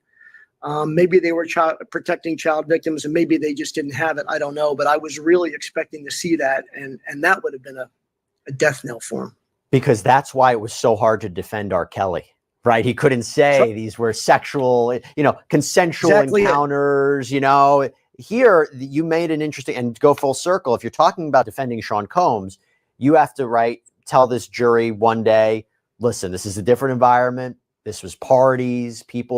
It's maybe not a party you went to, but it doesn't make it a crime, right? And that's what you would have to argue.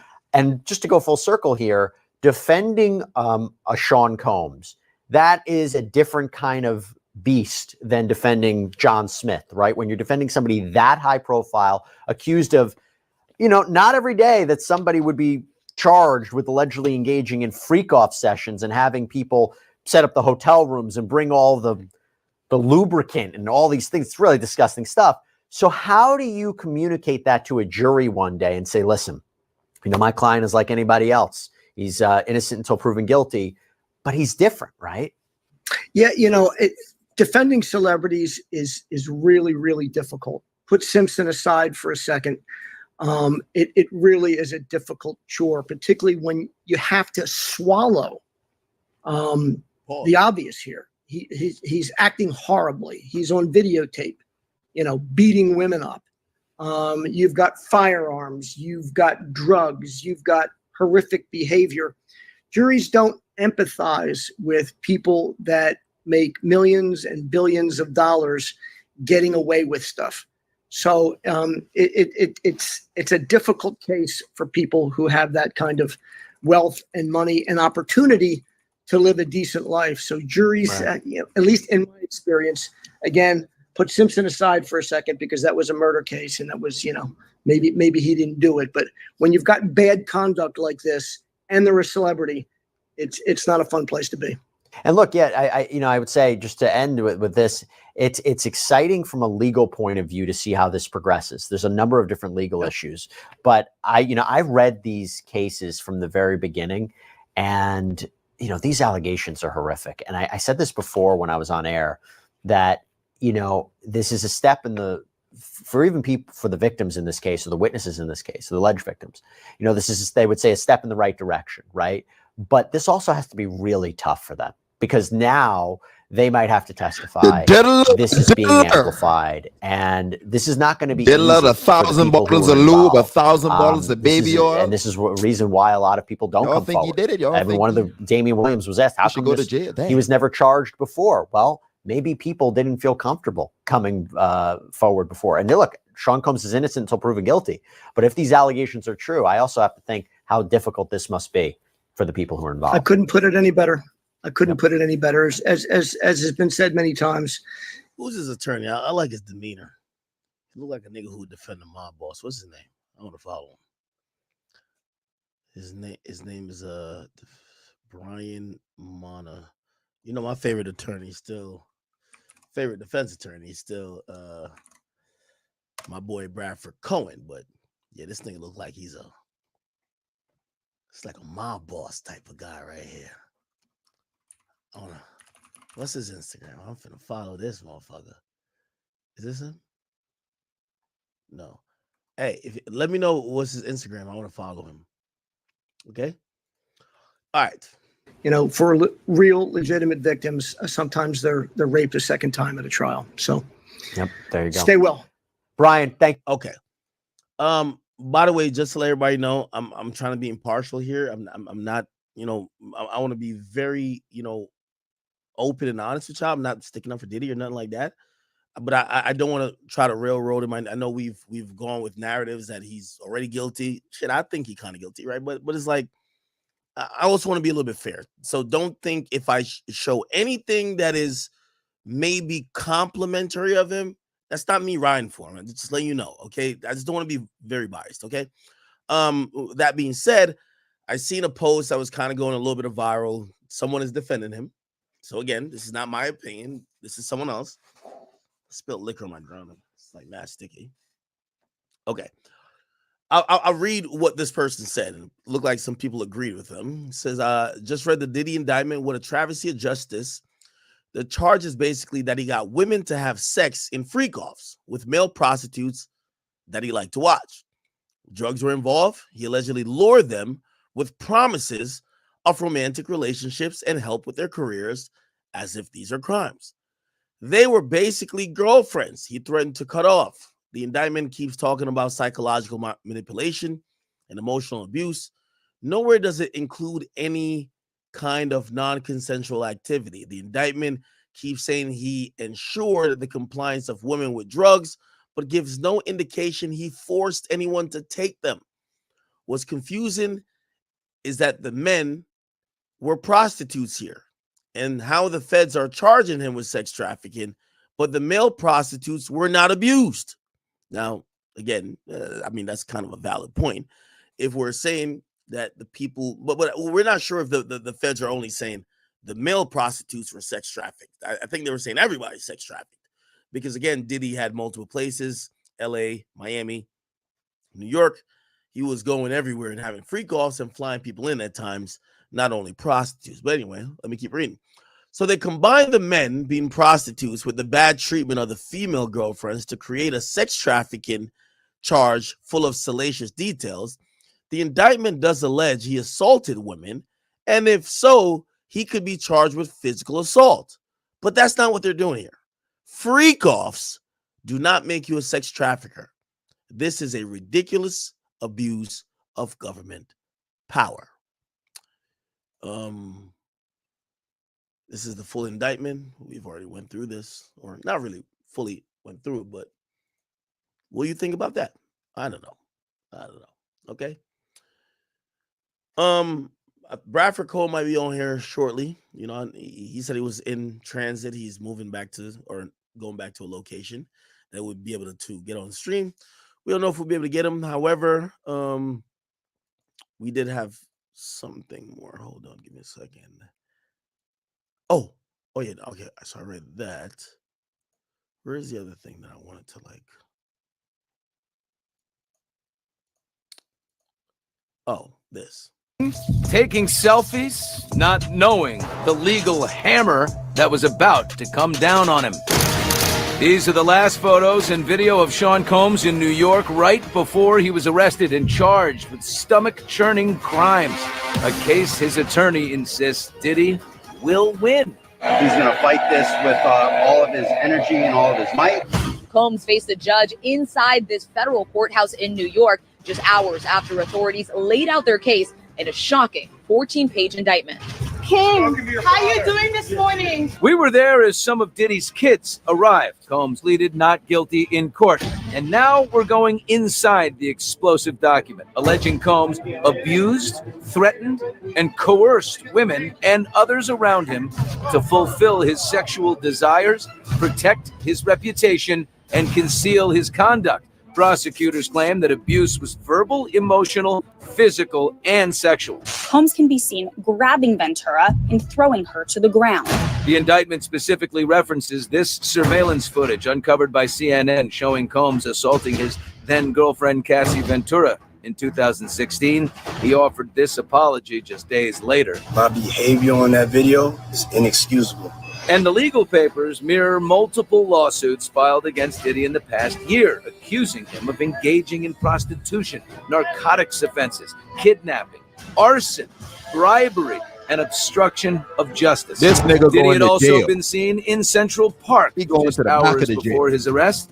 He had arrived in New York a couple of weeks ago, specifically expecting the indictment would be handed down. He came here to surrender at a time agreeable to the U.S. Attorney's Office, and then they arrested him last night. The court papers also reveal new details about the raids carried out in March. One here at his home in California, the other in Florida.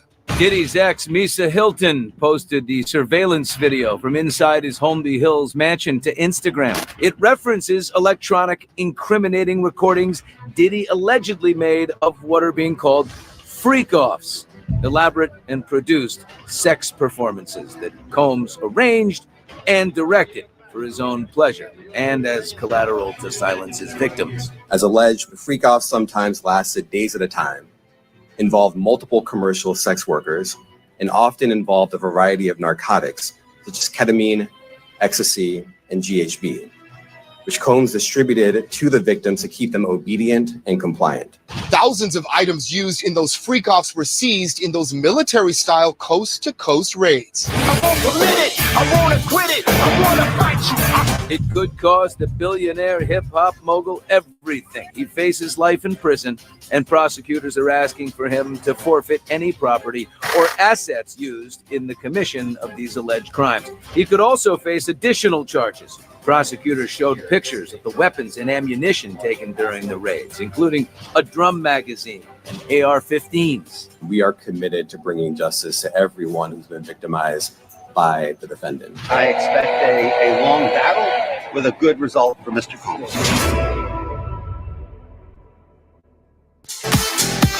Okay. Yeah. Fucking crazy. Where's the video I was trying to find? Is it this? No. We're gonna get back to this. It really? Ooh, yes. We're gonna play this. So there's a legal expert who's gonna be trying to break this down, and we get it. Really quickly. I'm sorry. Yo, For all the people who just caught merch, I just want to give y'all a shout out really quickly. Yo, Christopher, thank you for the you cop like 2 items. Most you cop 3 items. Thank you. Boubacar. I never heard a name like that, but salute to you. You cop 4 items. Raheem, my boy, cop 2. Hansel, copped 1. T1C3. He's the guy who actually did the intro for Rumble. He copped 3 items. Appreciate you, my boy. And Gene Kofi.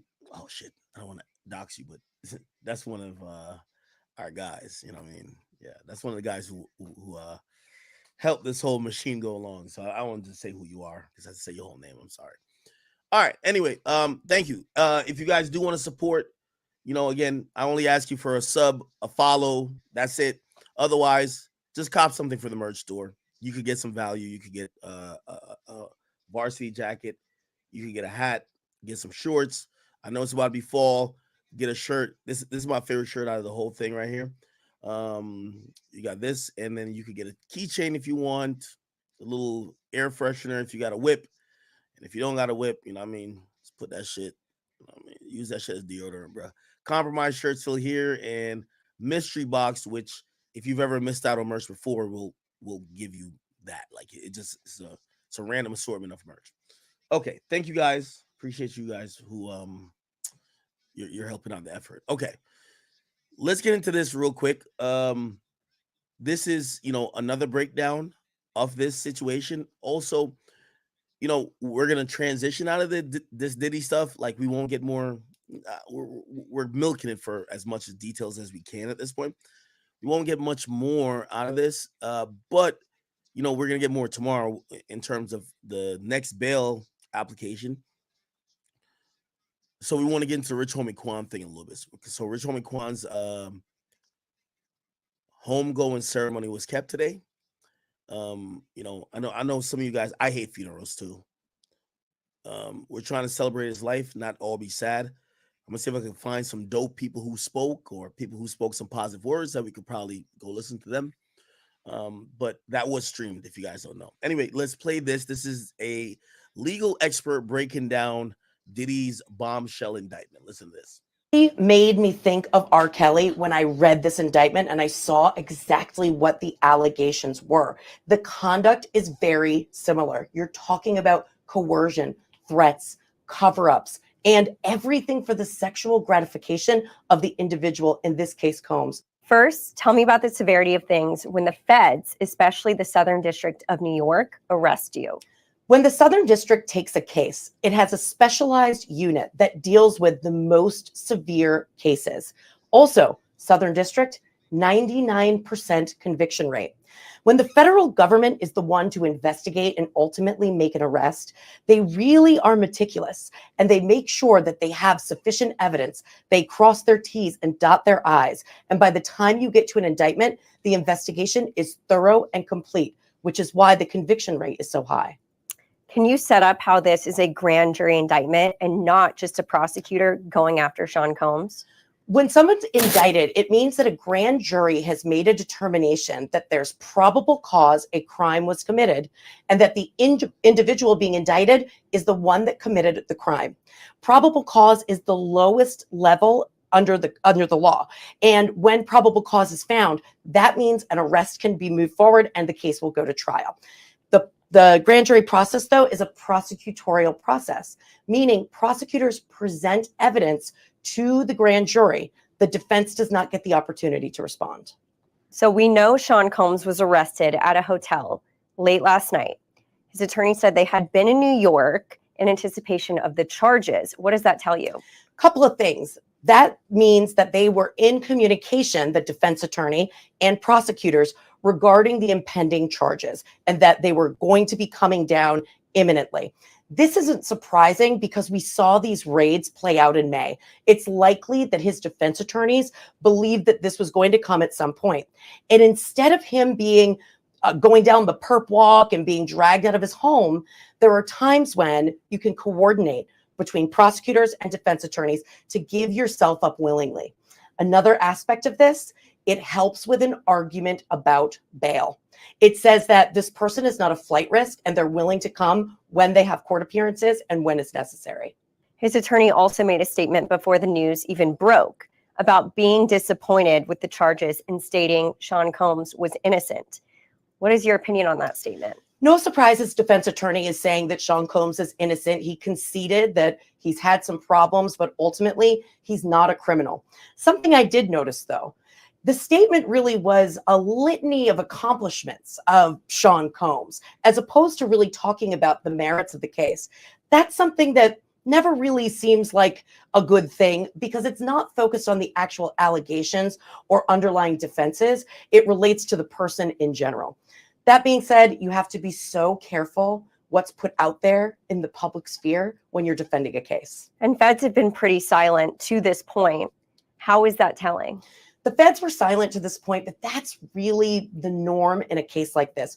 First of all, you have intense media interest on this case. Second of all, you have a high-profile person with a lot of means who could potentially flee the country, get out of town, go to a different location.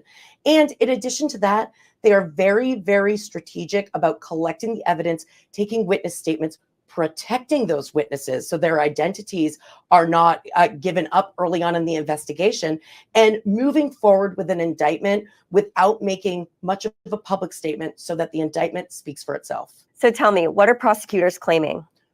Prosecutors are claiming that Combs abused, threatened, and coerced women around him for the purpose of furthering his sexual desires. He also used his employees and others close to him in his sphere to cover up his conduct and actually engage in other crimes like kidnapping, arson, and obstruction of justice. Which is quite serious. It's incredibly serious, and it's far broader than we anticipated when these raids began. So what exactly is Sean Combs charged with? Combs is charged with racketeering, sex trafficking, and sex trafficking over state lines to engage in prostitution. And what do these specific charges tell you? These specific charges signal a criminal enterprise. It means that Combs is not the only one involved. Is Sean Combs like a mob boss? Interestingly enough, the racketeering statute was actually started because it was going after those in the mob. Oftentimes, you couldn't get to the higher level individuals in the mob. And so the racketeering statute says that there's a criminal enterprise. Basically, he's like a mob boss. Can you explain how this is like organized crime of the mob? It's like organized crime because it's a meeting of the minds of various conspirators in furtherance of committing and covering up other crimes. So the allegations in this indictment relating to Combs is that he's the one that everything was in furtherance of. It was his sexual desires, covering up crimes he was committing and utilizing those around him to facilitate those crimes. That's how he really is in a criminal enterprise as far as the prosecutors are concerned. So how long is he looking at? Should he be convicted? Is he looking at life in prison? The most serious charges could carry life in prison. There's also an amplifier in this particular indictment, which says that he could be subject to a harsher penalty if he were to be convicted. That's typically based on a prior criminal record. Other factors that are looked at, just the nature and extent of the conduct and the amount of time that prosecutors allege he was engaging in this criminal enterprise. I noticed there's a special sentencing factor mentioned in the indictment. Can you explain that? The special sentencing factor means that he could face an even harsher penalty than what is under the federal guidelines as far as a sentence. It means that at the end of the trial, the judge could actually impose additional time. This could be because of a prior criminal record, or it could be because of the severity of the guilty verdict. In terms of evidence, how big of a role do you think the Cassie Hotel video played in everything? The Cassie Hotel video seems like it played a pivotal role in the case. And that's because in the indictment, while Cassie isn't specifically named, there are references to what we saw in that video. In fact, it seems like video evidence played a central role in the prosecution bringing this case to the courtroom. How does this video show what Sean Combs is capable of? This video shows that Sean Combs is capable of violent conduct. And that's a lot of what we saw in the indictment. It also is going to be a factor to his credibility. Remember, he initially denied that any of that conduct took place when he settled a civil lawsuit. Then the video became public. That really undermines whether or not we can believe anything he says, and is something the prosecutors will exploit. What could he have to forfeit because of all of this? Noticeably in the indictment, there's a whole section that relates to forfeiture. That means that the federal government, if he is convicted, can come in and seize property, bank accounts, anything, any of his finances, anything financial, if it was an ill-gotten gain from the criminal enterprise. So basically, all of his possessions, all of his property, all of his money, and maybe even his ownership to his song catalog could be at stake. He and his team have long denied the charges. What do you anticipate his defense attorneys doing at this point? Right now, keep in mind, this indictment was just unsealed. So defense attorneys are now going to be engaging in what's called the discovery process. The prosecution has an obligation to turn over every piece of evidence that they have collected. The defense attorneys are then going to review it, analyze it, and set forth to have the best defense for their client at trial. Was there anything that specifically stood out to you in the indictment? The mention of freak-offs is used all throughout this indictment. These are allegedly elaborately produced sex parties that were allegedly recorded. Interestingly enough, it also said that sex workers were actually brought in from over state lines, and in some cases internationally, to participate in these. That's what makes this a federal crime. Really explain what a big deal this is and how it factors in. The freak-offs is a central part of this indictment, and that's because we're talking about federal charges of sex trafficking. In order for prosecutors to prove that, they have to show that something is happening over state lines, that there's coercion, that there's force of having individuals participate in these freak-offs under coercion, and also that people are moving over state lines or potentially internationally. That is something that's required in order for prosecutors to be successful for a conviction. Can you talk about how these freak-offs basically sound like R. Kelly on steroids? It really made me think of R. Kelly when I read this indictment and I saw exactly what the allegations were. The conduct is very similar. You're talking about coercion, threats, cover-ups, and everything for the sexual gratification of the individual, in this case, Combs. It really mirrors a lot of what we saw play out in the R. Kelly trial. With Combs, though, it's even to a higher degree than we saw with R. Kelly. What? How long do prosecutors allege these freak-offs would last? Prosecutors allege that these freak-offs sometimes lasted for days, involved multiple people, and some of the people involved were drugged, according to prosecutors. What else did they allege Combs would do to make victims participate? Prosecutors allege that Combs subjected the victims to physical and emotional abuse to participate in these alleged freak-offs. They said in the press they aren't done. Tell me what that means to you. Because there's a racketeering statute involved, that generally indicates that there's co-conspirators. We don't know whether or not the individuals that were in Combs's sphere, which are referenced security guards, other people who are close to him, who apparently helped facilitate his conduct as well as cover it up. We don't know if they're witnesses or if they're individuals that are ultimately going to be charged in this case. It is likely that we will see more charges as this case goes on. Allegedly, victims who participated in these freak-offs were drugged. Not only that, in order to help them recover so that they could participate in one the next day and the day after that, they were given IVs against their will. Can you talk about the claims that women had to sometimes hide for days after these alleged beatings? The claims that women had to hide for sometimes days, by the way, first of all, incredibly disturbing. But the reason that it's relevant is that, remember, all of the conduct relates to covering up this criminal enterprise, and that Combs was a violent person. Some of the underlying conduct which make up the racketeering charge are kidnapping, abuse, arson. So there's multiple facets to this, and that is a factor that's really going to be relevant for prosecutors as the case moves forward. Could we see future charges for any potential accomplices in these alleged crimes? It's likely that we will see charges against accomplices because we're talking about a racketeering statute that involves conspiracy. We've also heard that others helped him cover up his conduct. So it's likely that others are involved. Whether or not they will be charged, only time will tell. But even in the indictment, there were references to other underlying state crimes. Just because this federal action is moving forward, there could be other analogous state charges as well. Specifically, his sons, could they get caught up in anything down the road? While his sons were not charged in this indictment, and there's no indication that charges are coming at this point, we know that they were a part of the raid. We know that investigators were looking at them at the time those raids were conducted. So it's certainly possible that we could see something relating to them, whether it be charges or whether they're witnesses down the road. What is the likelihood Sean Combs gets bail or is released today?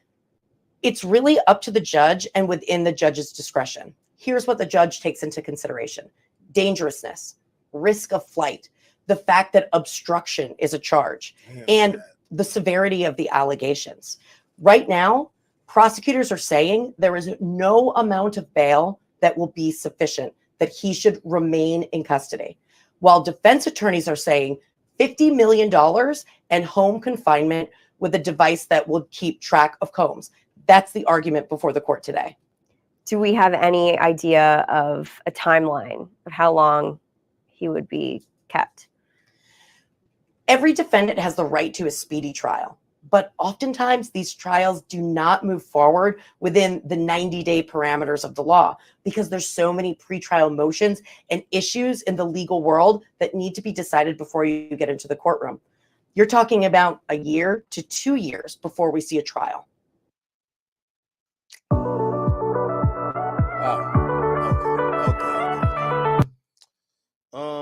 Hold on. Give me one second. Morning, everyone. My name is Damian Williams. I was about to say, what the fuck?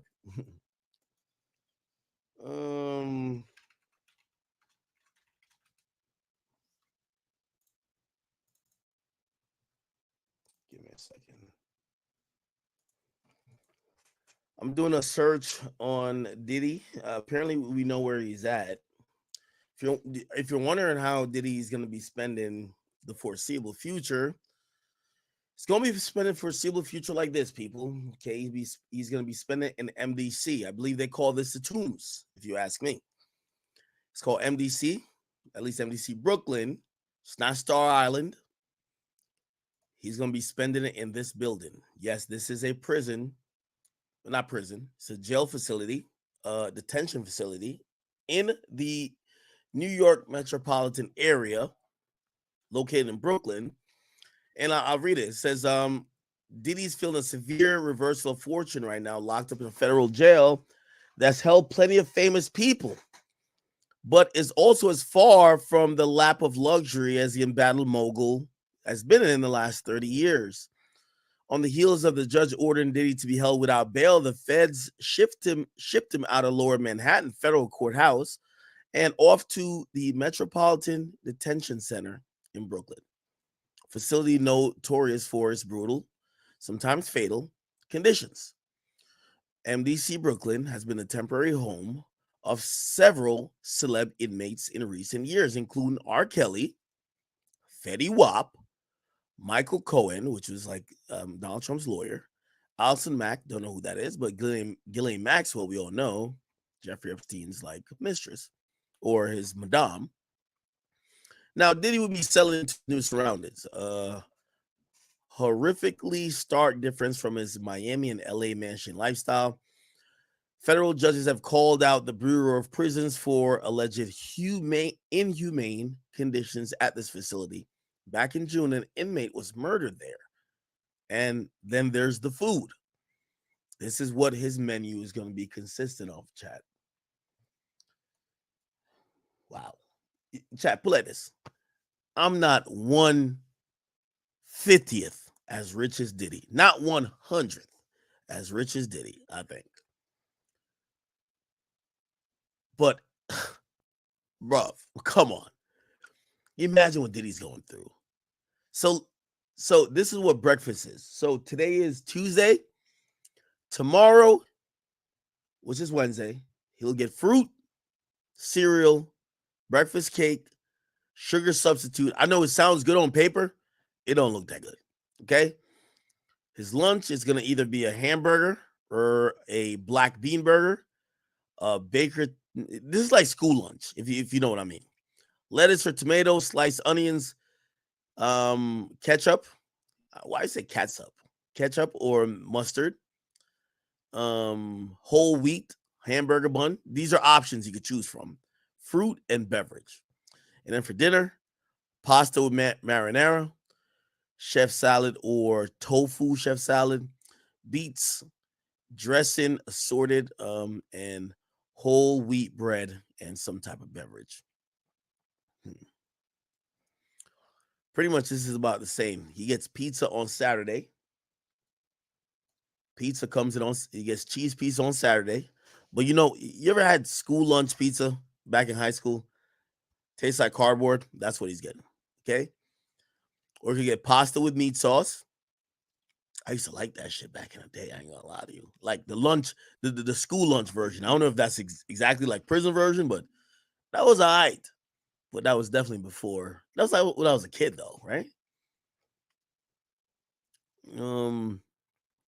Friday, he gets chicken fried rice or tofu rice. Okay. Thursday, beef and broccoli. It's not that bad. This actually don't look that bad on paper. Now, we need pictures of these food. MDC meal plan has dinner options slated with meals like turkey roast and tofu with rice, boiled potatoes, beets, and whole wheat bread with beverage, not which sure as hell ain't a fine Italian wine. It's a far cry from Diddy's normal diet, which we hear typically includes things like duck, steak, organic veggies, shrimp, salmon, crab, and cheese platters. Okay. Beets, that's a tough intro to jail life as you could get, menu-wise at least. Have you ever seen his crib before? I can show you the Star Island crib.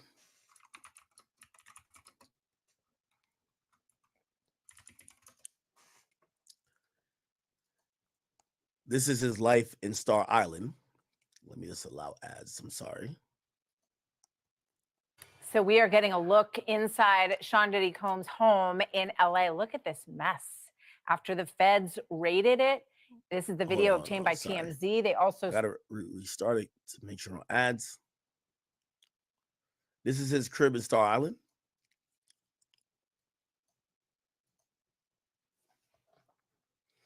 And this is after the raid as well, but still. Okay, come on. We had real specific needs when we were looking for a banker. Truist really. All right, they're getting a little ad off. But essentially, it looks like this.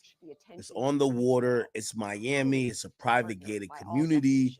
It's accessible via a bridge, close to downtown, minutes away from the airport, which is ideal for, you know, Fortune 500 and celebrity and tycoon owners.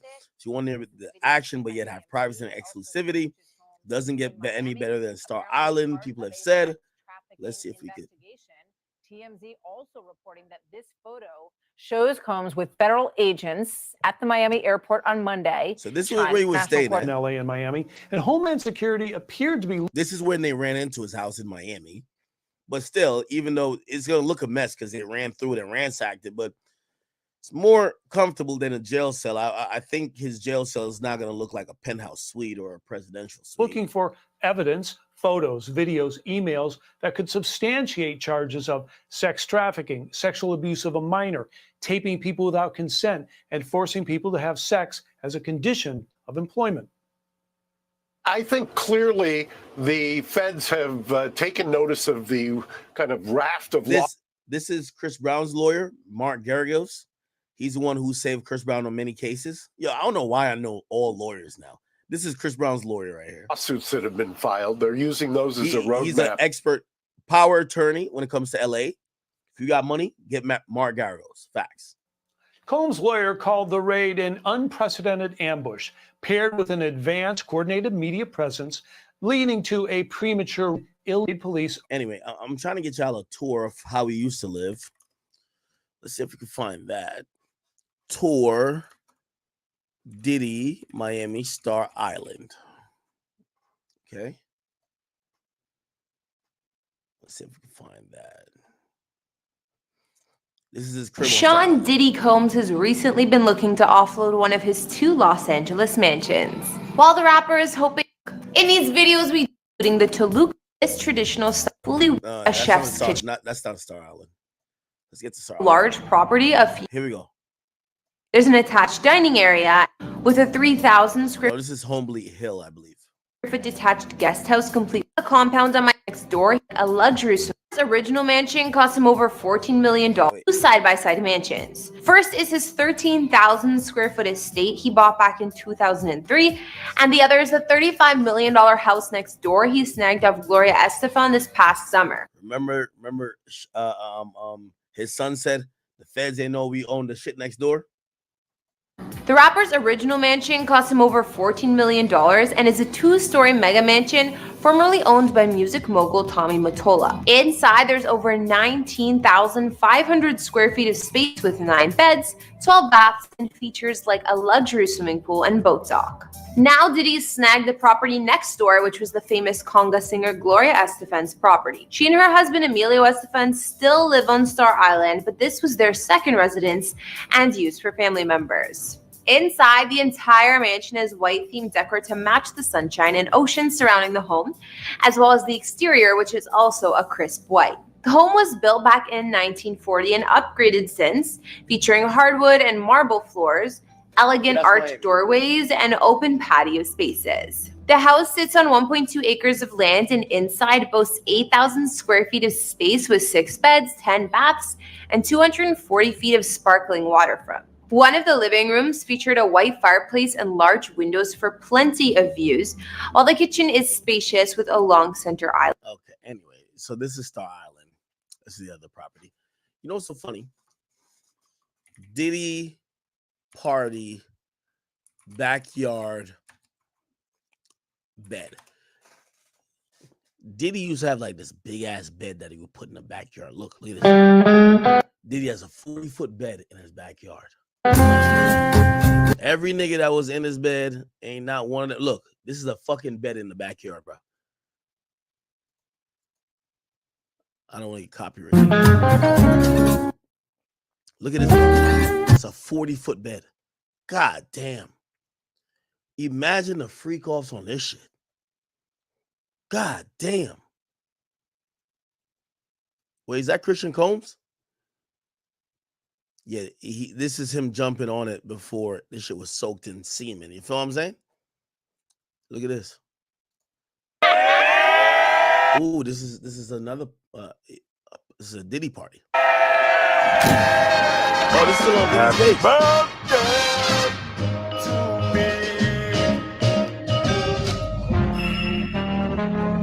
Is that Jay-Z? I ain't gonna lie. Every nigga was at this nigga Diddy party. They act like they don't know that nigga now. Look. Let's pause it when we see somebody we know. Happy birthday.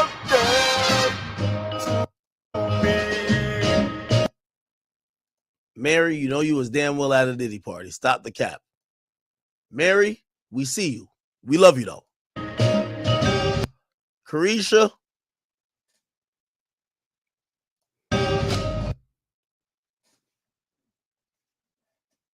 Sean.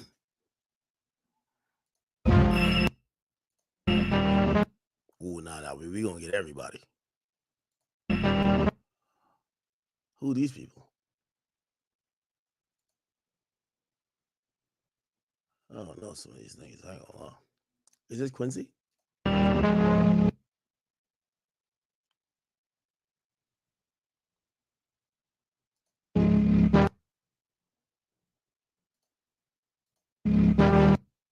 Oh, Tiana Taylor. Hey, how you doing?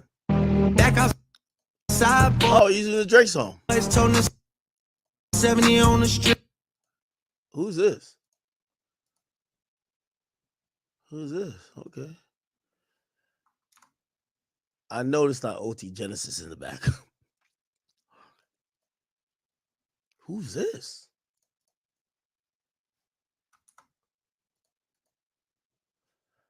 Nah, there's a lot of people who can't this shit. Ain't this a nigga, Lil Meech's son or Big Meech's son? Am I tripping? You're Travis Scott, ain't it? It's lit. French. Ain't that C Breezy?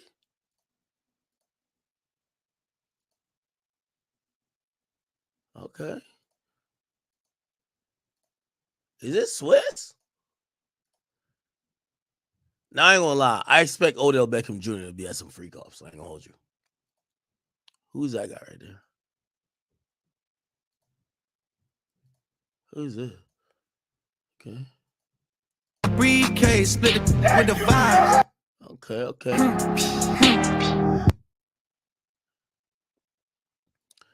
Nah, Diddy had everybody at his party, man. Niggas acting brand new. Diddy got Chris Brown to jump on his bed? Pause. Everybody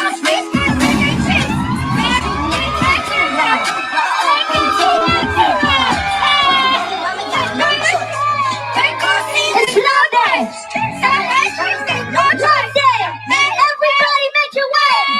It's funny to DJ Boo. And then you're gonna rock this thing. You say, I look like that.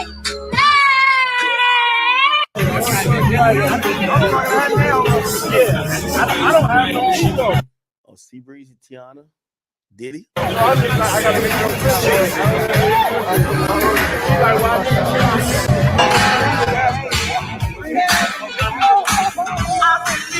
Is this Jermaine Dupri? Yo, chat. I'm salty as hell. I didn't get to go to this shit, right? Shit, might have saved me an indictment, huh?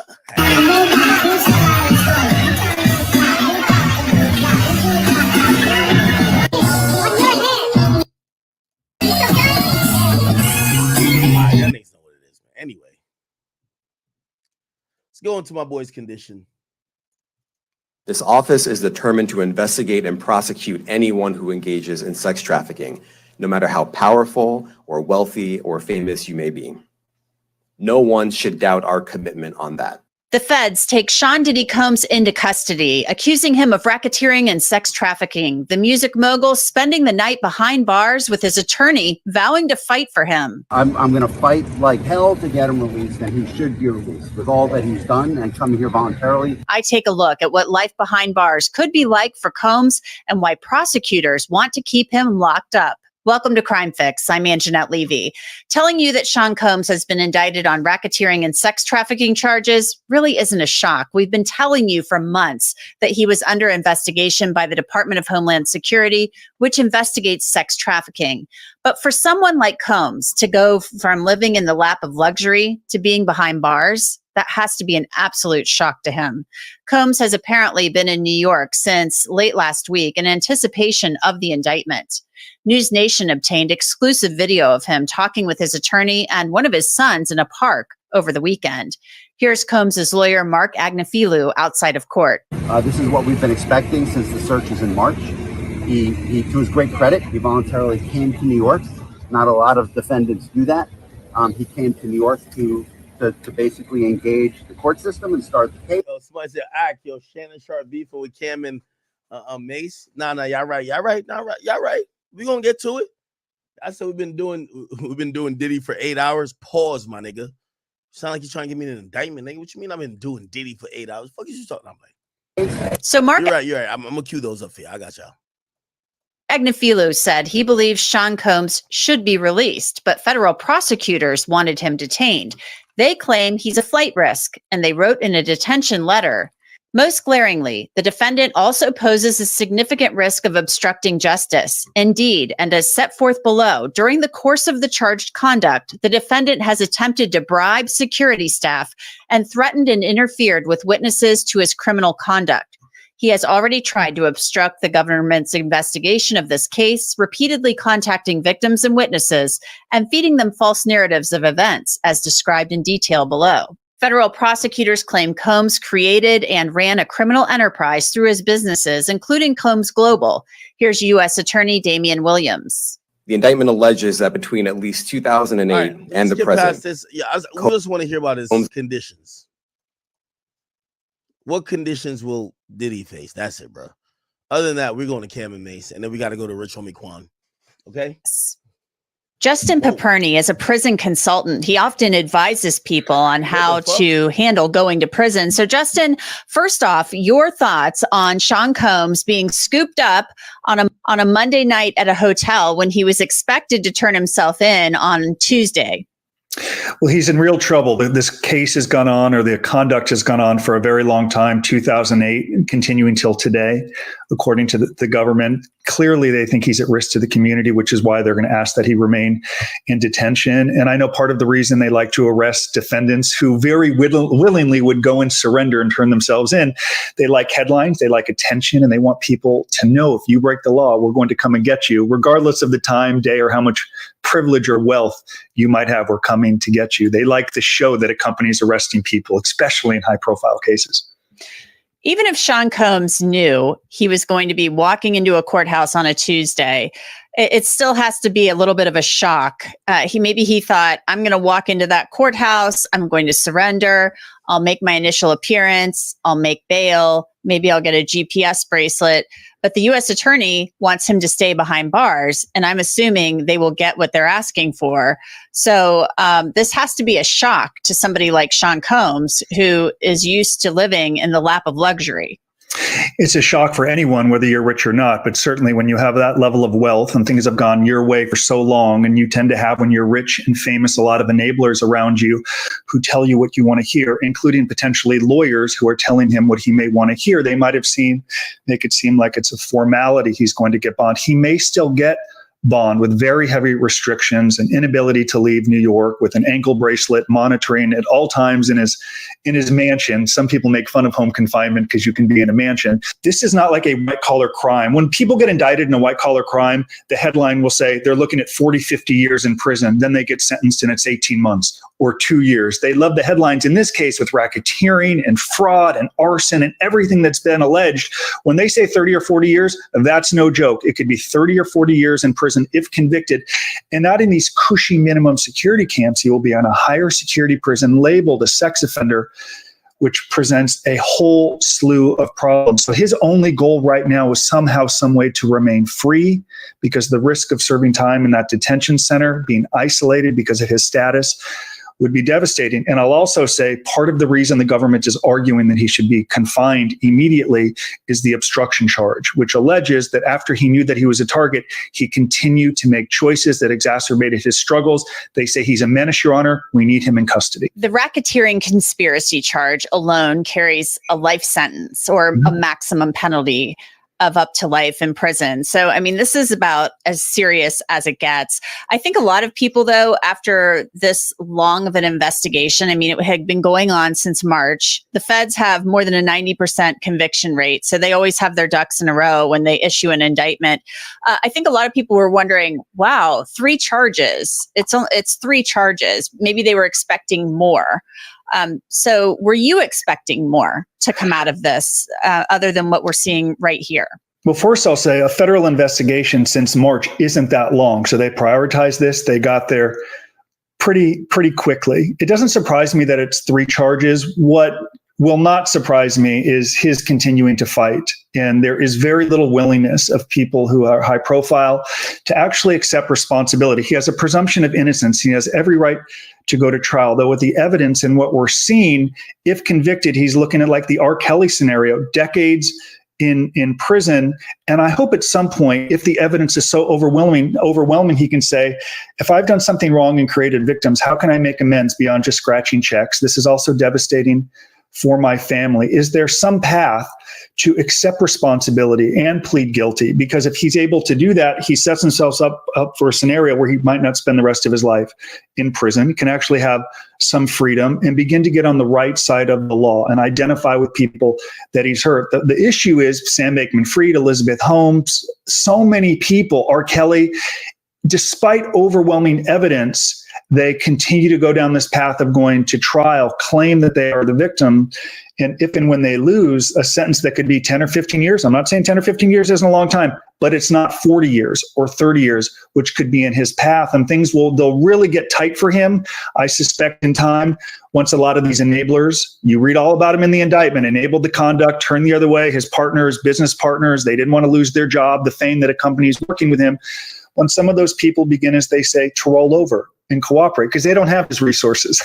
So at some point they need to say, I need to get on with my life and I don't want to serve 10 or 20 years in prison. What can I do to potentially get a shorter sentence, accept responsibility?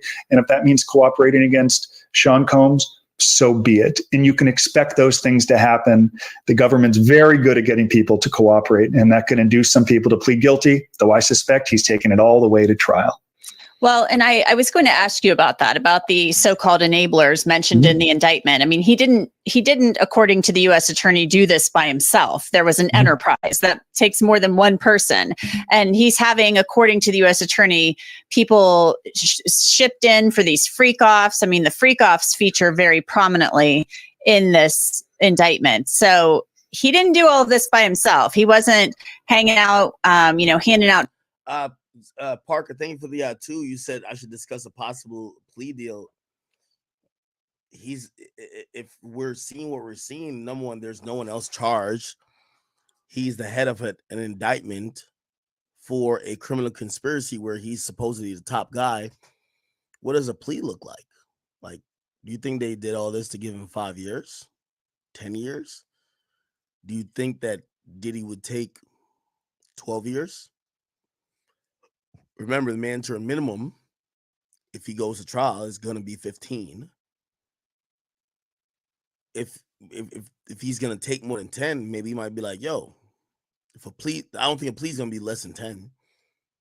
So if he's going to look at it, he's going to probably be like, yo, I'm going to take this shit to trial. I don't really got that much of a criminal history. Should I blow a trial? I don't think he's getting 15, but he might get 20. But I don't think this is a plea situation at this point.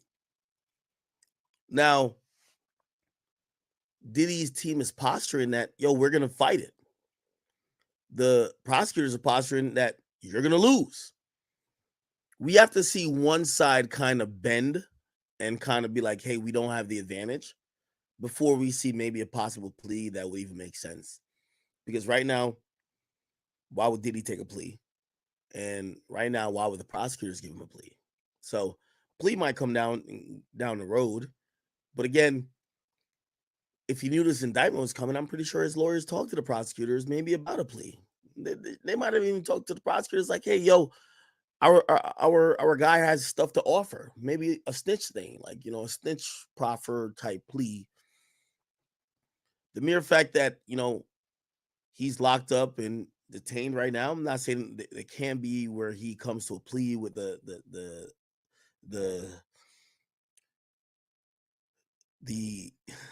I'm used to saying state, but this isn't state, this is feds, with the feds.